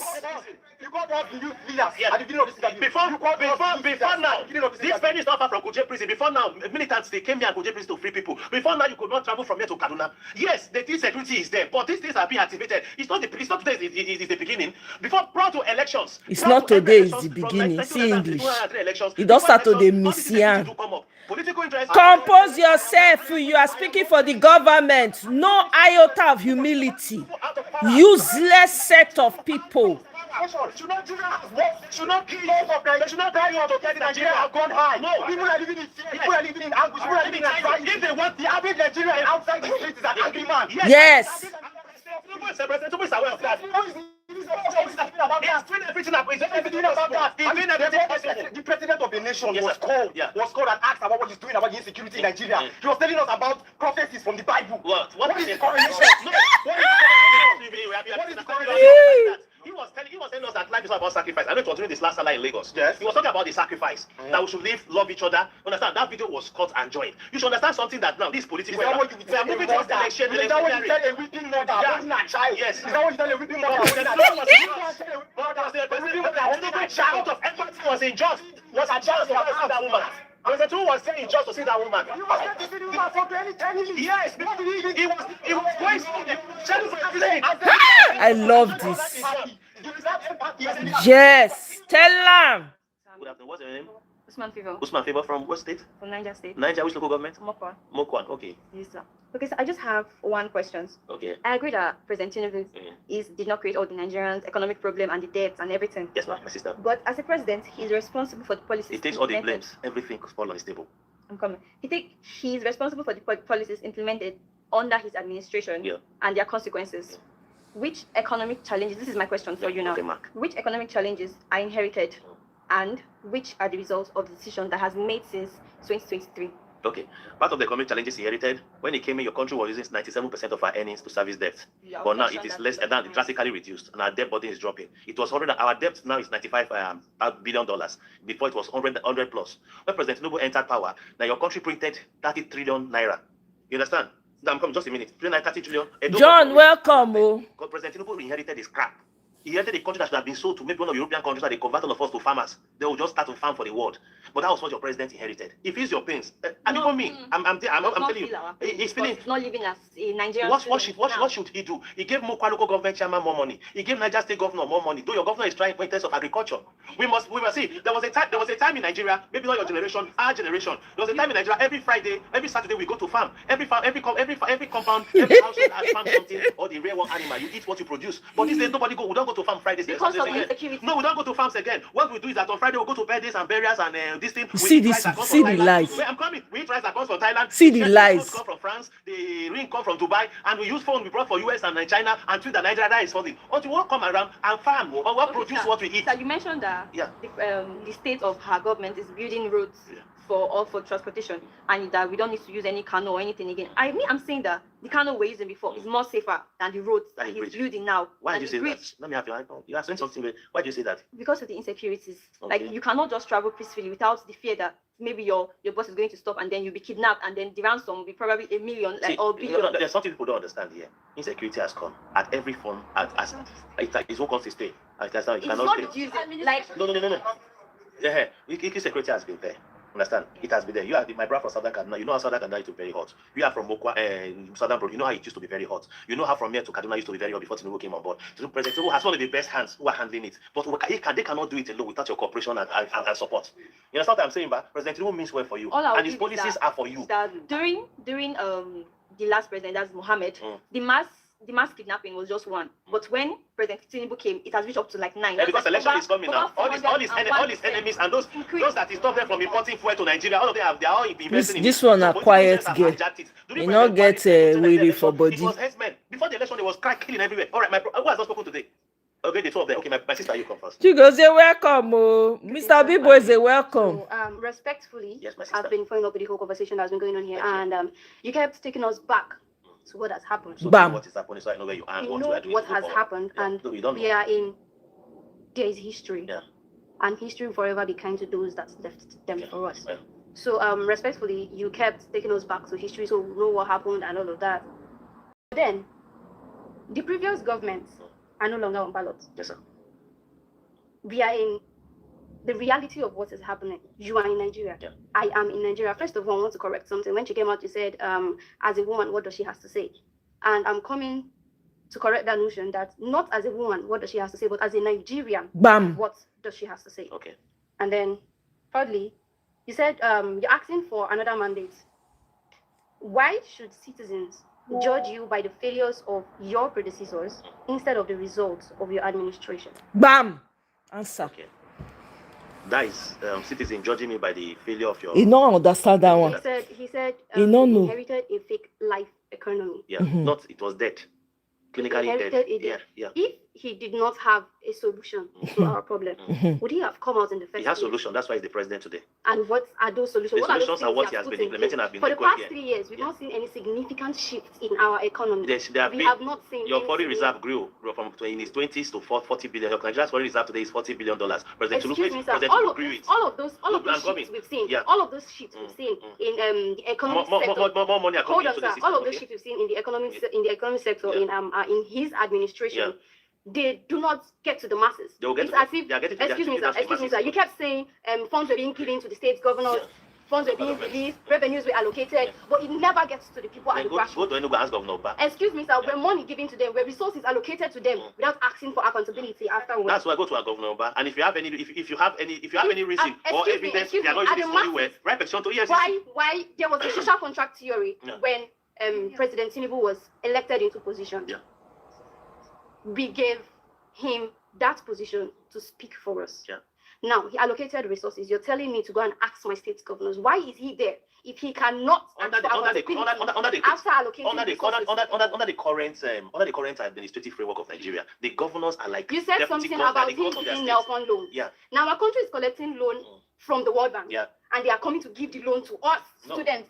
They are giving loans. They are giving loans. There are a lot of unemployed people out there. Every year, do you know why you're employed? There is no employment out there. And you are giving us, okay, how are we expected to pay? You're saying we do not go out to farm on Saturdays. We rather go for burials, rather go for birthdays.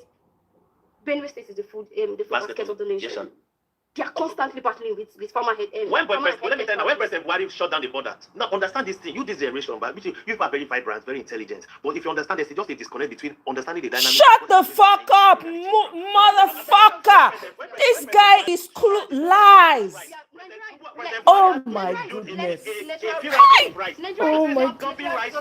What we are producing is being exported, processed, and brought back to be sold back to us. That was what was happening before President came on board. That was why they were taking your. That's why they were taking your oil to abroad to bring it. But now President Tinubu is supporting Dangote. He's supporting Dangote refinery. Look at him shouting. It's so hard to defend someone that's not doing anything. Just what they are building and make up. What about in the village? Are we still dying? The one in Nigeria.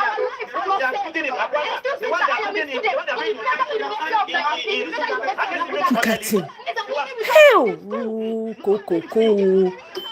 Not all Fulanis are troublesome. Don't provide them. Can you imagine? Hold on, What's the name, sir? My name is Paul. I'm from Akwa State, even local government area. I'm from Akwa State, even local government area. Abadi, Idioko. Okay. All right. So you made mention of the fact that your principal officer, which is President. I'm telling you, Kenneth, they look like fools. What everything is doing is even targeted for the youth that they want to enjoy. Very much. So basically, you made mention of the public debt reducing drastically as well, isn't it? Yes, sir. Now, according to statistics here, if you want to check my phone as well, you can go ahead and check my phone. The Nigerian public debt is about 159 billion naira, and that's about 110 billion naira dollars. I'm telling you, Kenny, I'm so impressed by all the students. My God. Yeah? Now you said it has reduced past the hundreds down to the 90s. It's 95 right now. You see now, your dogged support for Tinubu is centered in delusions and superficialities. Bam! You're talking about the fact that, he has our interest at heart here. What measurable economic benefits have we as citizens even benefited from the debts he has been collecting? All we're hearing about is your principal officer buying cars and all of that for his executives. Bam! And then you're talking about our future. A couple of days ago, certain youths have been kidnapped in your states. Kidnapped several states. Yes. So you guys, the APC government, you want to rid every youth from the country. Is that what you're saying? So the future you have for us to, eradicate every youth, is that your plan? I just want to understand that. Now, let me tell you this truth now. Debt is right. Based on the debt we are saying about, to me, the best of what I know, as of today, it is $95 billion. Nigeria is the only country that America is owing. I think American debt is up to how many trillion dollars? Sorry, so the central focus is Nigeria. No, I'm coming now. China is owing. Not the world economy they are owing. Now, what we are putting on is that before President Tinubu came in on board, that thing was in excess of $100 billion or 105 Nigeria about. Right now it's 110.9. No, it's 95. It's $95 billion. So that is your number. No, okay, that is your own number. But then they will check who is right. Naira metric. I'm telling you, I'll tell you what is right now. Let me tell you this as young youths. Understand? If anybody wants to move out of power, if anybody wants to win election, the person should not kill you to take power. It has been our practice. Obasanjo, it was religious violence. Your advice was militancy. Understand what I'm saying? But Buhari, it was headsmen. All these things are induced by local and international interests who are probably the government policies are not supporting. Let me come sorry that for allowing America to hit them in the north, they are taking the battle now to his kingsmen in the southwest. I understand your POV. Now, with that being said, I want to understand as well. What do you mean by the fact that your principal officer is the only Democrat in Nigeria that has democratic credentials? Make sense. Okay, now, President Tinubu, not even Nigeria has his level of democratic credentials. Please. In 1993, when June 12 was annulled, he fought to when it was annulled, he fought hard. He fought very hard. Even went to exile, fought to ensure democracy in Nigeria, came back to become governor. President Tinubu, when Tinubu was there, Obasanjo's anti-democratic governance, Obasanjo's anti-democratic tendency took governors away from seats in Lagos. President Tinubu went to very good. Walk the hell off. I can't imagine a country where anything breaks and it's just left like that. Okay. Yes, it's just left like that. Okay. A lot of youth would have been actively employed in this country if a lot of systems are being put in place. I don't want to mention all those. I'm sure you know some of those systems that need to be fixed. Yeah. And I want to say this, sir. For an active government, the last time it was President Biden. I think he has some health issues, or maybe he's not strong enough to stand in his office. And he gave the way to another person, right? He didn't give the way. He was overwhelmed by the democratic structures, the Obamas and factors. Overwhelmed or not, it was his decision. That he was going to withstand to that trouble. Overwhelmed or not, sir, it was his decision. Can you tell the number of times Tinubu fell down? I'll stop at that question. Okay, Mr. Eneche, an average Nigerian is I love this university graduates, students. Adults, everybody is involved. Nowhere is secured in Nigeria. Why are the Fulanis living in the forest? I think it's wild animals that live in the forest. Human beings live in the town. If these people are living in the forest, we are not safe. Let us also let an average Nigerian afford 2 square meals. Thank you very much. All right, this to my fellow Nigerians. True leadership in the 21st century is the number one need that we have, and Nigeria is in the list. Yes. Number one in the list. Leadership, nothing changes without leadership. Nothing grew without leadership. Yes. Nothing transforms without leadership. Leadership is the source and solution of all our problems. And any leadership, any government that is intentional, that wants to bring about national change, growth, and transformation, we cut away costs of governance and governance, frivolous expenditure. We moderate its economy and invest first. We'll make a conducive environment for foreign investors to come in by conquering insecurity. But what we have seen in the Tinubu-led regime is a complete failure, which is totally the opposite of all the things I have mentioned. Thereby, Tinubu has no leadership skill to still remain as our leader. He's very incompetent. Jibrin have just confessed that he has done everything within his power and he cannot conquer insecurity. So what is he still doing in that seat? I want you to talk about economic reforms. Let Tinubu and his co provide us. What are these economic reforms? Where and which national economic reforms that have produced national transformation they study before establishing? They provide an ease in this hardship by giving themselves hardship allowance. What are they doing for the poor masses? What is the duration it will take for these economic reforms to bring about economic transformation and national growth? Thirdly, about insecurity, Nayib Bukele said that any government that cannot conquer insecurity is because it's complicit. The government in Nigeria have failed to conquer insecurity. Just notice, military men left the school 30 minutes later, insecurity came. We've been asking, they should provide. Who gave the command? They have not provided till today. Let the Nigerian government clarify themselves out of this thing. I think the insecurity we cannot conquer, our government is complicit. Thank you very much. Bam! So for me, I would say for the insecurity, all these bandits that are being caught, sent to prison, and then maybe later on they'll say they've been trained and they are later sent back into the society. For me, that's not an option. I feel any bandit caught should be killed immediately, because for you to have the mind to kill hundreds and thousands of people, you don't deserve a second chance at humanity. So they should be given the death sentence for me. So that's all I have to say. Mr. NSNS. NHNH. Yes, sir. Why are you heartless? Tinubu is very heartless. An average university student in the daylight set himself on fire. Why?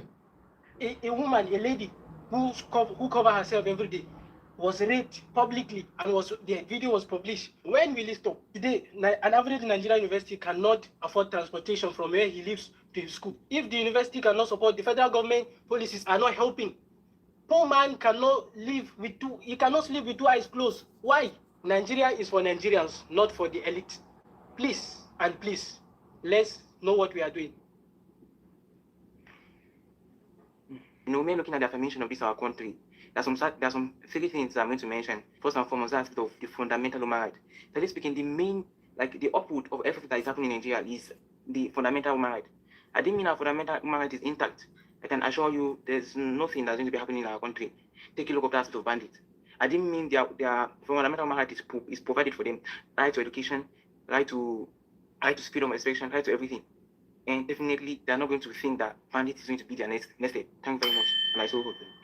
Okay, afternoon, sir. Thank you, my brother. So you can't tell us, okay, you're making a reform of 10, 15 years. This is not a monarchy system, this is democracy. Bam. Because of living is already killing the living here in Nigeria. Mm-hmm. We are faced with a situation whereby even transportation to even go to school now, you can't even study properly without it's like a filled stomach. Are we talking about the employment sector? Are we talking about the graduates? As a graduate, who you know matters more than what you know. And yes, the government say they are working they are working on policies that we benefit the youth or benefit Nigerians. An angry man is always an angry man. Mr. NHA, I would love to conclude on this note. We cannot have students that are hungry going to school to read. You won't hear what the lecturer is saying. You cannot have students struggle to pay for their school fees and then end up not having transport to go for classes.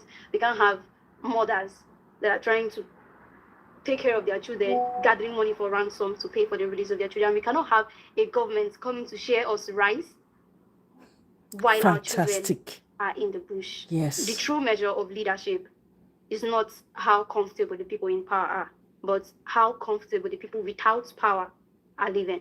You cannot come back to ask us for a second tenure when we are living in abject poverty, when we are living with hunger, we're living with insecurity. In fact, we can't leave our houses to go get what we'll eat and have the confidence of coming back home. We might get kidnapped on our way to where we're going to get food to eat. The government can do better. Thank you very much. Good afternoon once again, sir. All right. Due to everyone has actually said everything, but during the time when your principal officer campaign, he made mention of the fact that he wanted the poor people to breathe. Yeah.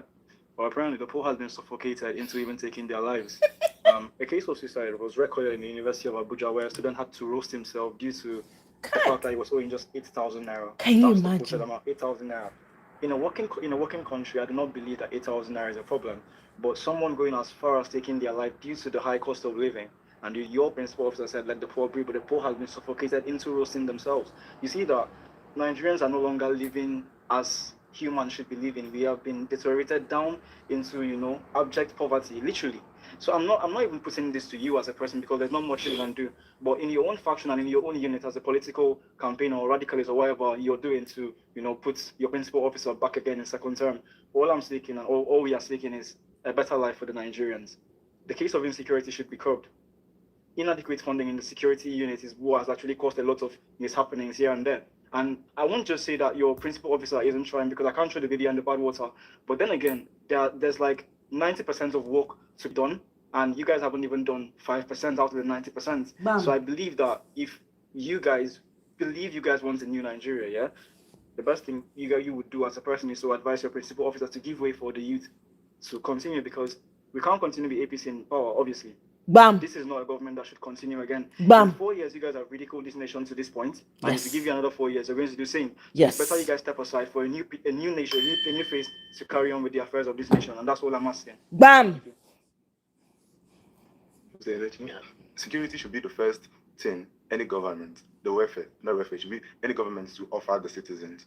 Because without insecurity, there won't be a settled mind for the citizens. There won't be development. We borrow much funds outside the country in the name of development to our country. By which we have many textile factories abandoned, refineries abandoned, and we borrow money. Chigoze, can you imagine? Brilliant minds like this. Now they want me to say akara and kuli kuli. We can't see them. We can't see what the money are made. What we use the money for. Good afternoon, Mattel. So my closing remark. Yeah. I have a few questions. Yes, sir. I want to ask you and to our honorable audience as well. How does the government measure success when a large portion of its citizens are living in constant anxiety and security about survival? If hunger doesn't kill you, bandits will kill you. Bam. If the soldiers doesn't kill you, police will kill you. Bam. Police brutality, extrajudicial killings here Bam. and there. Bam. The country itself is insecure. You are building a future, you said, for our generation. But I'm not sure I'm going to even survive tomorrow. I'm not sure I'm going to survive today. I'm not sure, okay, as I'm sleeping this night, bandits will not attack.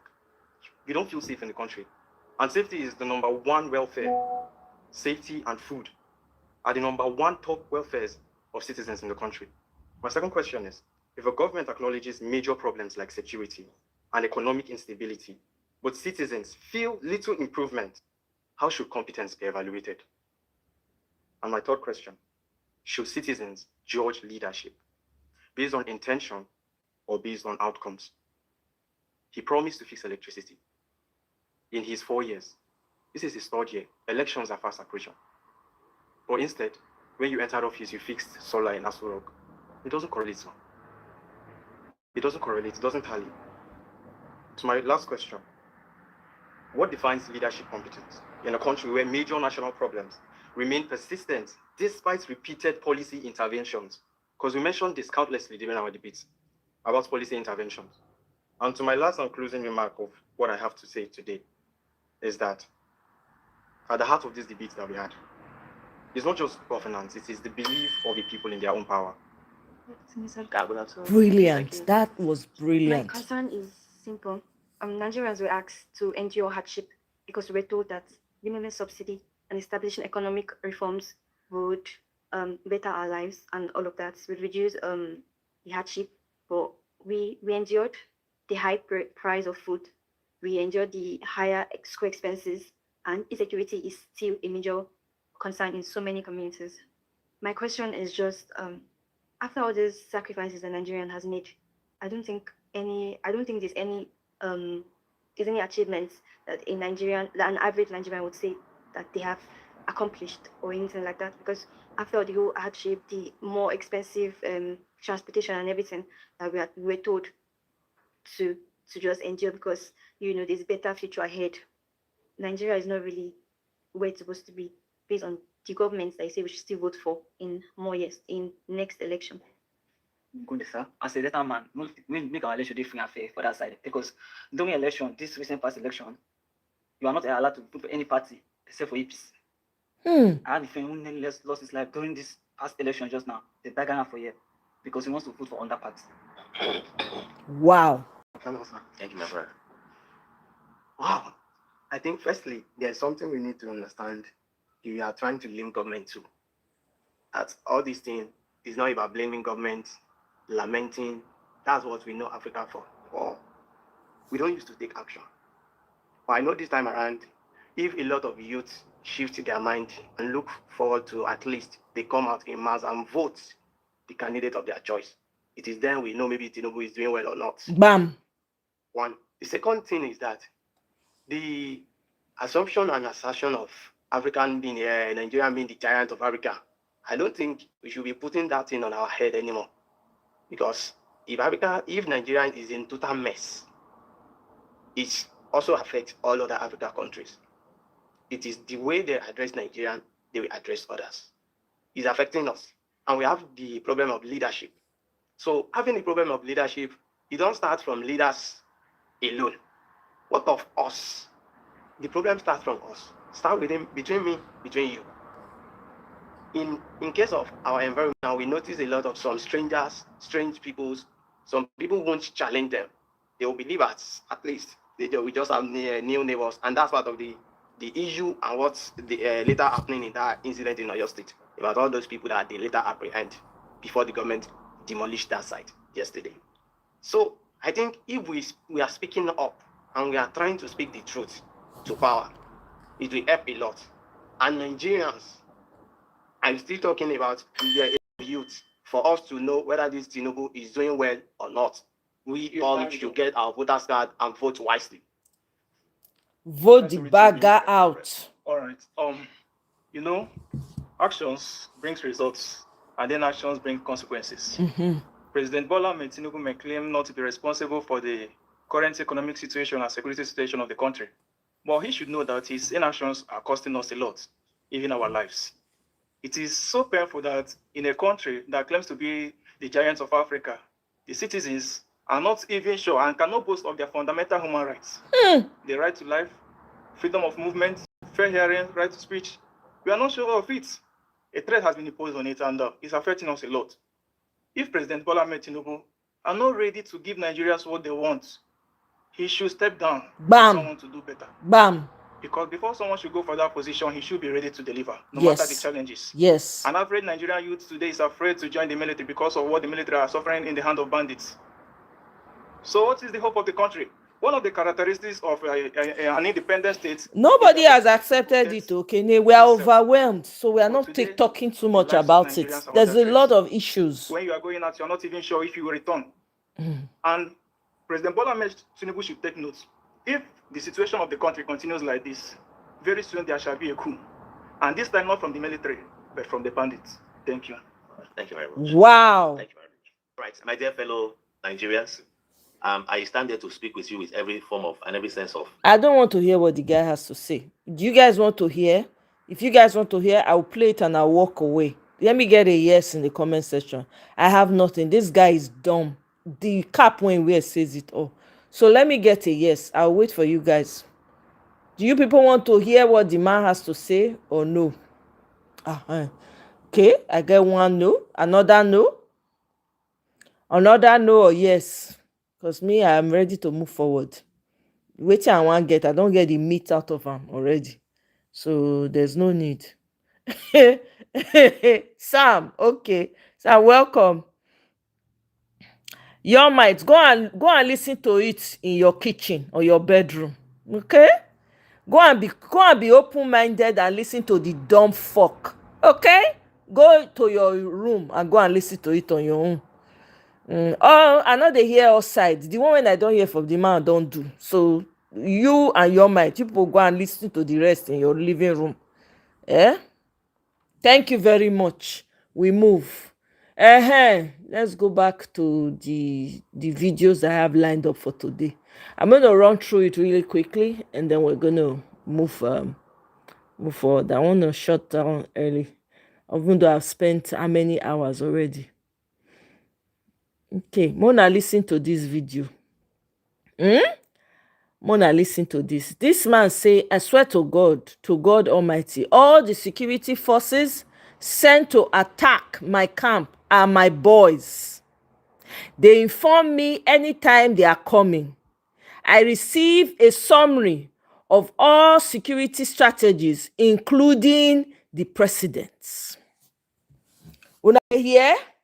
I want to play, but I think it's in Hausa, so we might not be able to. We haven't gotten a subtitle for it yet, so we will not be able to listen to it.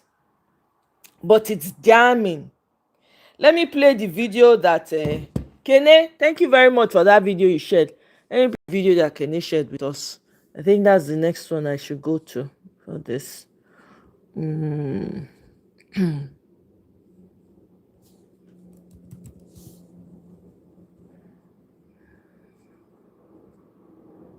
Okay, let's listen to this. And then, okay, Chuka, I said I was going to listen to that guy as well.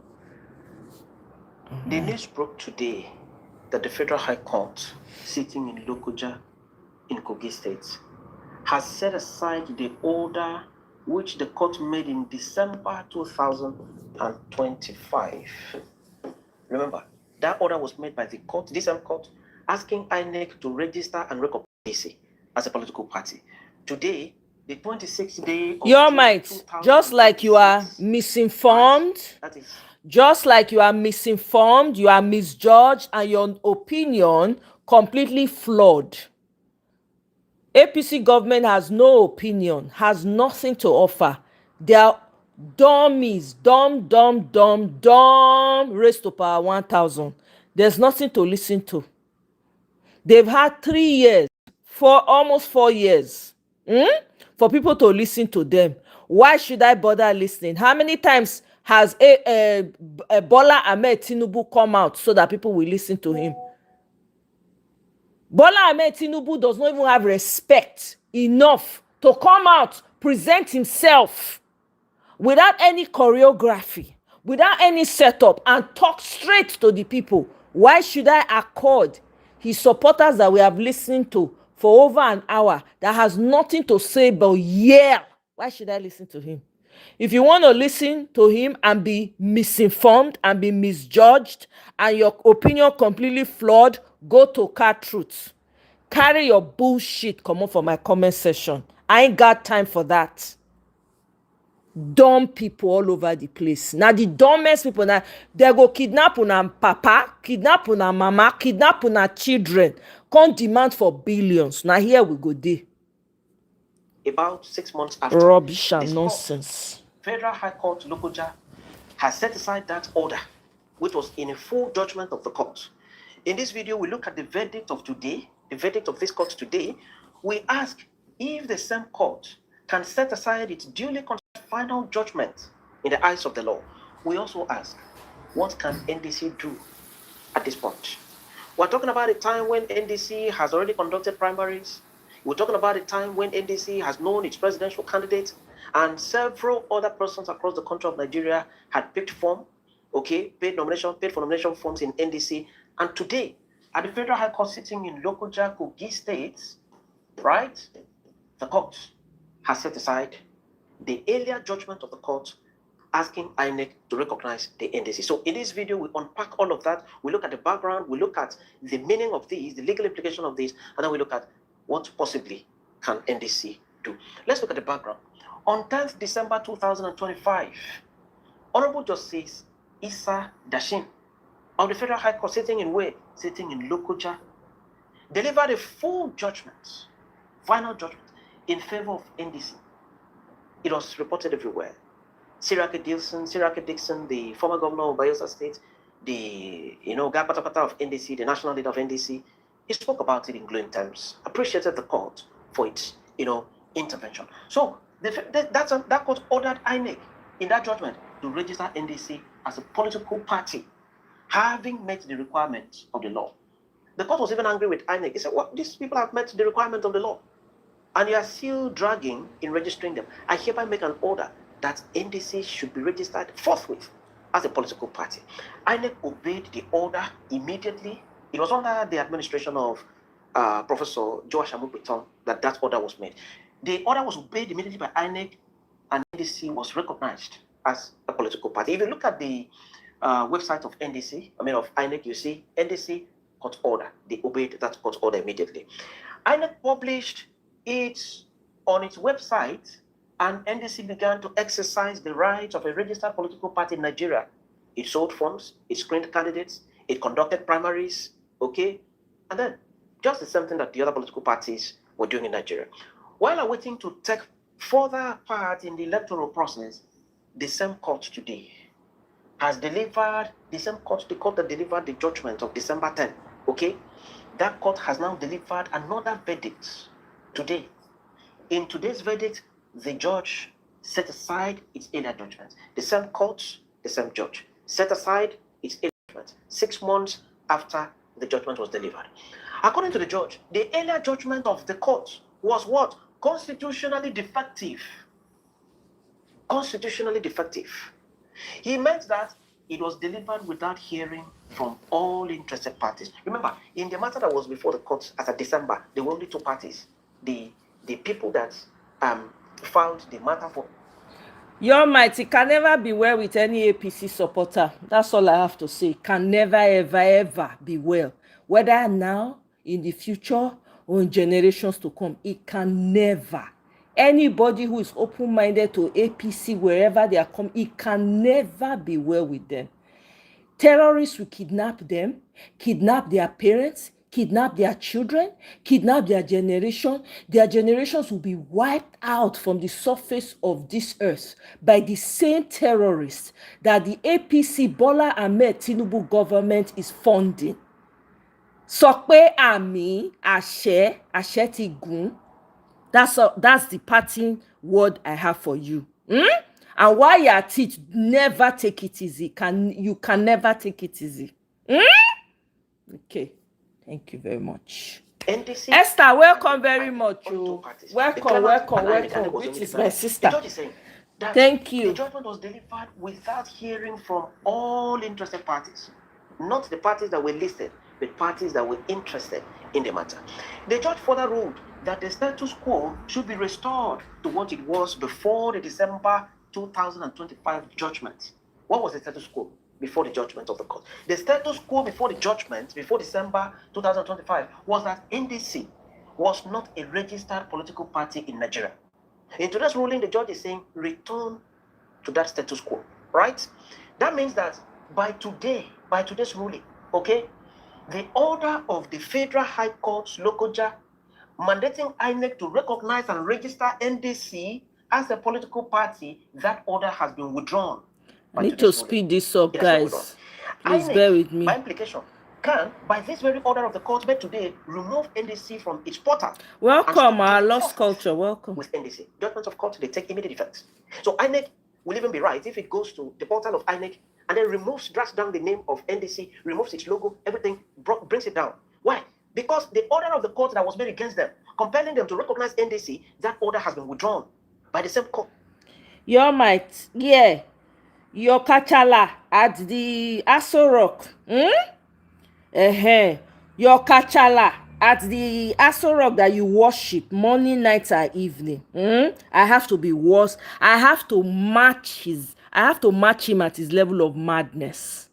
I don't give a damn what you call me. You guys are already living in penury. You're already in the gutter.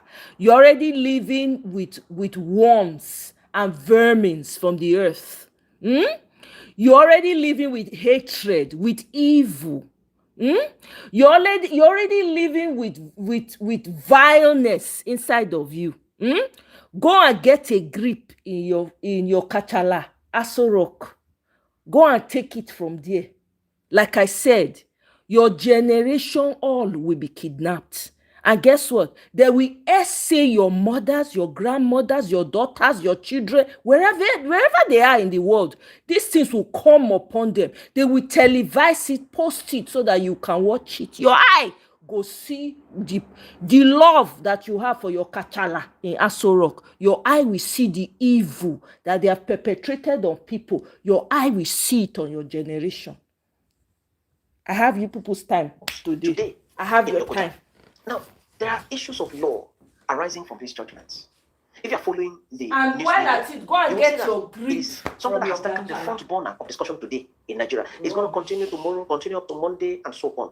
Because it is touching on a serious issue that affects so many persons with them, and they say outside Nigeria. Now, there are many issues of law. Can a trial court set aside its judgment? This is a question that lots of people are asking. Can a trial court set aside its judgment? Let's look at the answer.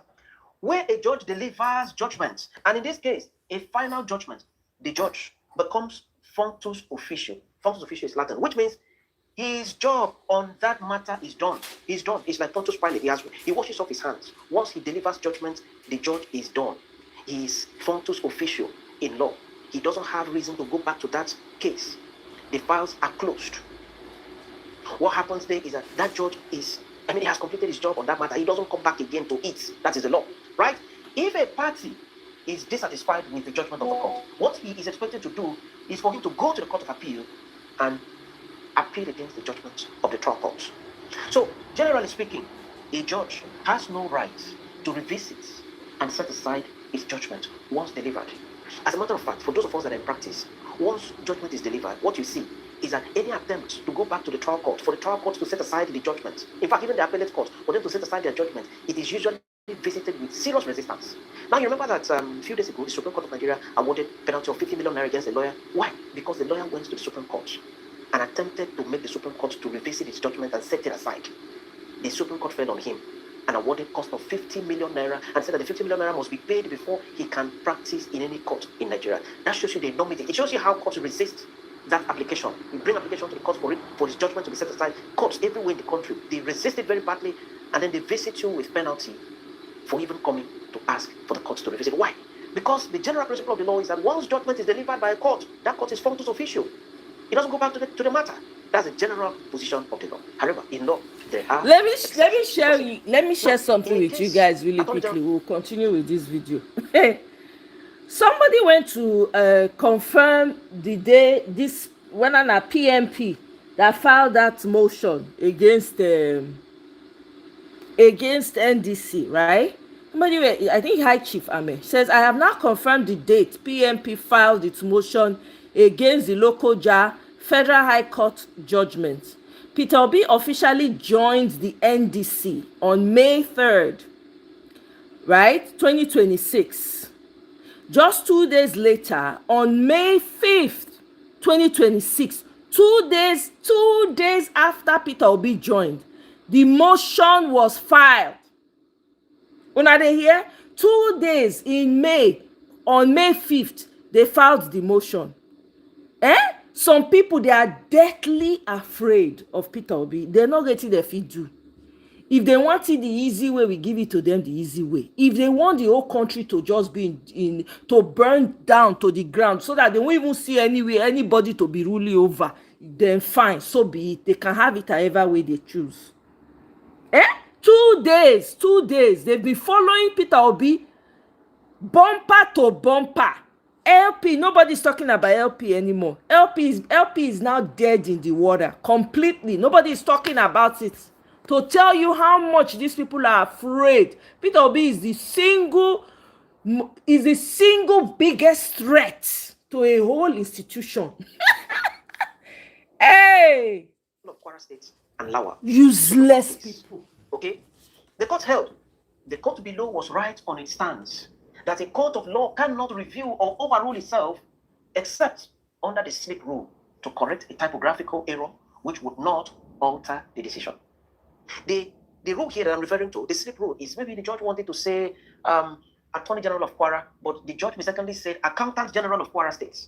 Whereas every fact in the case was referring to Attorney General, not Accountant General. For that reason, somebody comes back to the court and says, my lord, this judgment is going to create confusion. You made reference to Accountant General, whereas the party that was before this court and the facts in this court reveals Attorney General. That's a slip rule. You're not saying that the judge made a mistake, a slip of the tongue on that. For that reason, the Supreme Court is saying that is basically the only reason why the court will go back and correct that judgment, provided it doesn't change. You see, the court says here, which would not alter the decision.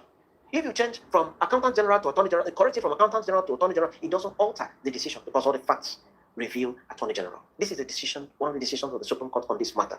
However, in law, to every general rule, there are exceptions. Let's look at the exceptions.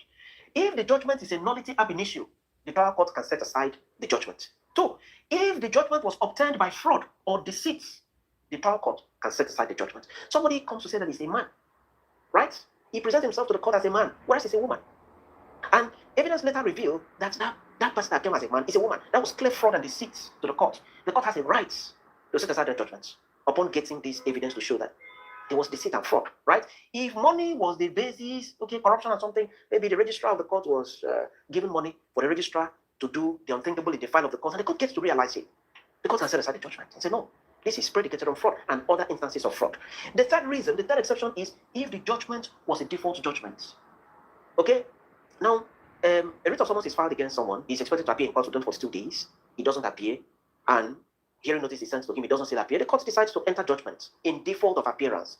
If that person, upon hearing about the judgment of the court, comes back to the court and says, my lord, I have heard about the judgment. I was not even served or something. The judge now says there was default, default judgment and so on. The court can set aside default judgment so as to give him an opportunity to defend himself, right? Now, these are the instances in law where the judgment of the court that was delivered would be set aside. These are the exceptions. 1, nullity. 2, fraud or deceit. 3, default judgment. These are the principal instances that the court would say, no, this judgment, you know what, even though it's a final judgment, I'm going to set it aside. But note this. The trial court can set aside judgments based on this, but the application must be made timeously. It must be made timeously. You can't go and sleep, wake up so many months after to approach the court to set aside. No, the court will not set it aside because you came late. Equity aids the vigilant and not the indolent, not those that sleep over their rights. Now, the judgment of today has been set aside 6 months after it was delivered. Can we say that 6 months was timeous? When did they bring the application? Can we say that the application was brought timeously? It was delivered in December, and the judgment has been set aside today. Note that the law says it must be brought timeously. That is, you don't need to delay. You need to show that time has not been wasted by you, right? Now, other than these instances, once a judge delivers his judgment, other than these instances, you can see the instances, the 3 major fundamental instances that a court will set aside its own order. Other than these, okay? Once a judge delivers his judgment, the judge becomes functus officio and cannot revisit the judgment with a view to setting it aside. It's not allowed in law. It's not allowed, right? Such is not allowed in law. In practice, most courts, as a matter of policy, do not revisit their judgments. They don't, as a matter of policy. I have made mention of the Supreme Court's decision recently. Recently, the Supreme Court of Nigeria awarded 50 million naira against a lawyer who asked the court to revisit its decision. That is how courts refuse the request to review, to revisit their decisions. Trial court will tell you, go to the Court of Appeal. Court of Appeal will tell you, go to the Supreme Court. As a matter of fact, something like striking out a matter at the Court of Appeal, the Court of Appeal does not ordinarily release that matter. It will tell you, go to the Supreme Court. We're done with this matter. Okay? Now, where someone is aggrieved, the law provides that the person should go on appeal to the next court. Maybe one of the parties to the matter is aggrieved and he wants the court to set it aside. What the court mostly do is tell you to go on appeal. I'm not even talking about someone that was not a party in the matter. If you were not a party in the matter at all and you come to the court and ask the court to set aside its judgment, most courts will send you away, even with penalty, because you were not even a party. In this case that has been set aside in Nasarawa today, the political party that has caused the setting aside of this order was not a party in the trial, was not a party, right? But they have been able to go to the court and get the court to set aside the judgment and join them now as a party. Even where the law allows the court to revisit its judgment, the law says that an application for such must be made timeously. You can't wait for 6 months to pass before you ask for the setting aside of the judgment. That's not timeous, right? The judgment of the Federal High Court Lokoja was delivered on the 10th day of December 2025. This is June 2026. 6 months have passed. In all truth and honesty, can we say that it was done timeously? Was the application done timeously immediately after the judgment was delivered? Right? Now, let's look at the implication of this ruling. What are the implications of today's ruling? Because every ruling of the court, every decision of the court will have direct implication on somebody or a group of people, on an institution, or 1, 2, 3, 4 institutions joined together. There must be consequences. So we look at the implication of today's ruling. The first implication is that Peter Obi, as of today, has no party to stand on for the realization of his political ambition. That's the first casualty. Peter is the first casualty of today's ruling. He has no party because under the laws of Nigeria, you cannot stand election as an independent candidate. You need a political party to stand on. It is a political party that sponsors you. So if you do not have a recognized and registered political party to stand on and exercise your rights to be voted for, that means that you cannot be voted for at an election. The logo of your political party cannot be part of the paper that is used for the voting, okay? The ballot paper, right? So Peter is the first casualty of today's ruling. I've heard the NDC say, the publicity secretary of NDC, I think they have said that they have not been deregistered, there's no order deregistering them and all of that. Go back and look at the order of the court. If the order of the court says, INEC, I hereby withdraw the authorization I had given you to register this political party, it means that the political party that was recognized by the order of the court has been withdrawn. That's the simple implication. So Peter becomes the first casualty of today's ruling. 2, the same applies to all candidates of the NDC across Nigeria. NDC, they have senatorial candidates, House of Representatives, State House of Assembly across the Federation of Nigeria. So this judgment also affects them to the fact that they do not have, as of today, so it might change tomorrow, but as of today that the judgment, a ruling has been delivered, every ruling of the court, whether it's valid or not, it stands. That's it. It stands until it is set aside, and they can act on that ruling. So as of today, all the gentlemen and ladies that bought forms under the platform of the NDC contested and their names are out, they are affected by this ruling. The implication is that they do not have a political party to hang their ambition on as of now. Number 3, NDC is basically no more a political party in Nigeria, going by this ruling of the court. Remember, the court having withdrawn its earlier order for recognition. If you go to the platform of INEC, you will see that NDC became a political party. You see the written court order. It was as a result of court order that NDC became a political party, and the court can rightly order an institution to do what it should do. Maybe like Mandamus, say you have the responsibility in law to do this, register this political party because they have met the criteria. You cannot stop them. The court has the right to do that. So it was court order, and the same court has today ordered again that earlier order be withdrawn. So the implication is that ADC is basically no more a political party, registered political party in Nigeria, going by this ruling of today. Number 4, the consequences of today's ruling is high. The consequence of today's ruling is very huge against NDC. When you look at it from all angles, it's quite huge. It's a ruling that NDC did not need to have at this critical moment. But what can NDC do at this point? Is it an entirely hopeless situation for them? Is there anything they can do at this point to salvage their political party? At this point, we look at it. This is the NDC, Nigeria Democratic Congress, right? The first thing they can do is appeal against the ruling. Once a trial court makes a decision, if you are aggrieved, you have the right to move on appeal against that judgment or ruling. So the first thing NDC should do or can do, they can decide to accept the verdict of the court. Don't forget that. But in view of the enormity, in view of the consequences, in view of the impact, I think they should appeal. So the first thing they should do is to go on appeal against the ruling. Number 2, they can file a motion for stay of execution and serve it on INEC and take steps to move the motion in court so that the party is not delisted or removed from the portal of INEC. So it's simple. They can file a motion on notice first thing on Monday morning and serve it on INEC. And then ask the court to restrain INEC from deregistering NDC pending the determination of the appeal. That can be done, right? That will save them. Number 3, NDC has to apply to the Court of Appeal for accelerated hearing of the appeal in view of the dates already fixed by INEC and the urgency in the matter. It's an urgent matter for them. So you file an application at the Court of Appeal, file an application for accelerated hearing so that the matter can be heard every other day. So in 1 week, the Court of Appeal can hear and conclude this matter and then give judgments. If the Court of Appeal gives judgments to say that the trial judge was in error, then the Court of Appeal sets aside the decision of the trial court. If the Court of Appeal says that the trial judge was right, then NDC enters into a bigger problem because they will now have to go to the Supreme Court for the Supreme Court to set aside the judgment of the 2 lower courts, the 2 concurrent courts, which is not always easy. But if the Court of Appeal says the trial judge was in error, that means that's a saving grace for the NDC. At this point in time, it's a critical time for NDC. It's a critical time also for Nigeria's democratic experience. The days ahead will be quite interesting. And we're here to watch.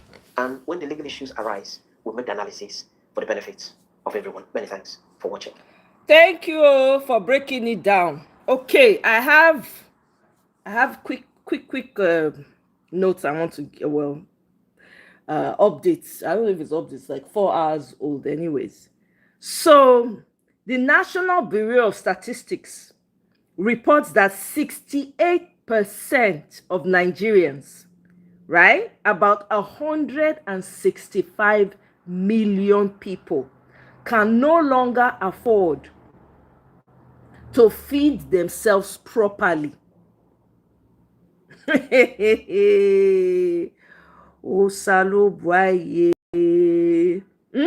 Driven by staggering 48% inflation rate. In real terms, the purchasing power of 100 naira has fallen to approximately 52 kobo in value. Okay? Okay. All right. Be like say we go do the rest later. I think this is a good place to wrap it up. Tinubu does not want to opposition, whether I like him or not. He can have it the easy way or he can have it the hard way. It's up to him. We will never be like Uganda. We will never, ever be like... I don't even want to compare it to any country. Respectfully, sorry about that, Uganda. I didn't mean to use you people. I don't even want to compare you people, compare us to you people at all. Let's stand on our own problems. Nigeria, it has fallen to the bottom of the bottom. Whether Tinubu likes it or not, we are getting this country back. If anybody knows Tinubu, they should be advising him. Your might, go and advise your Kachala in Aso Rock to resign. He has failed woefully. Okay? Thank you very much all for joining me. I appreciate you guys.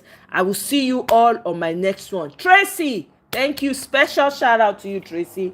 Thank you very much. Thank you, Kene, Michael, Seed, Mr. Bibweze, everybody that was able to join. Thank you. I will see you now on my next one. Bye.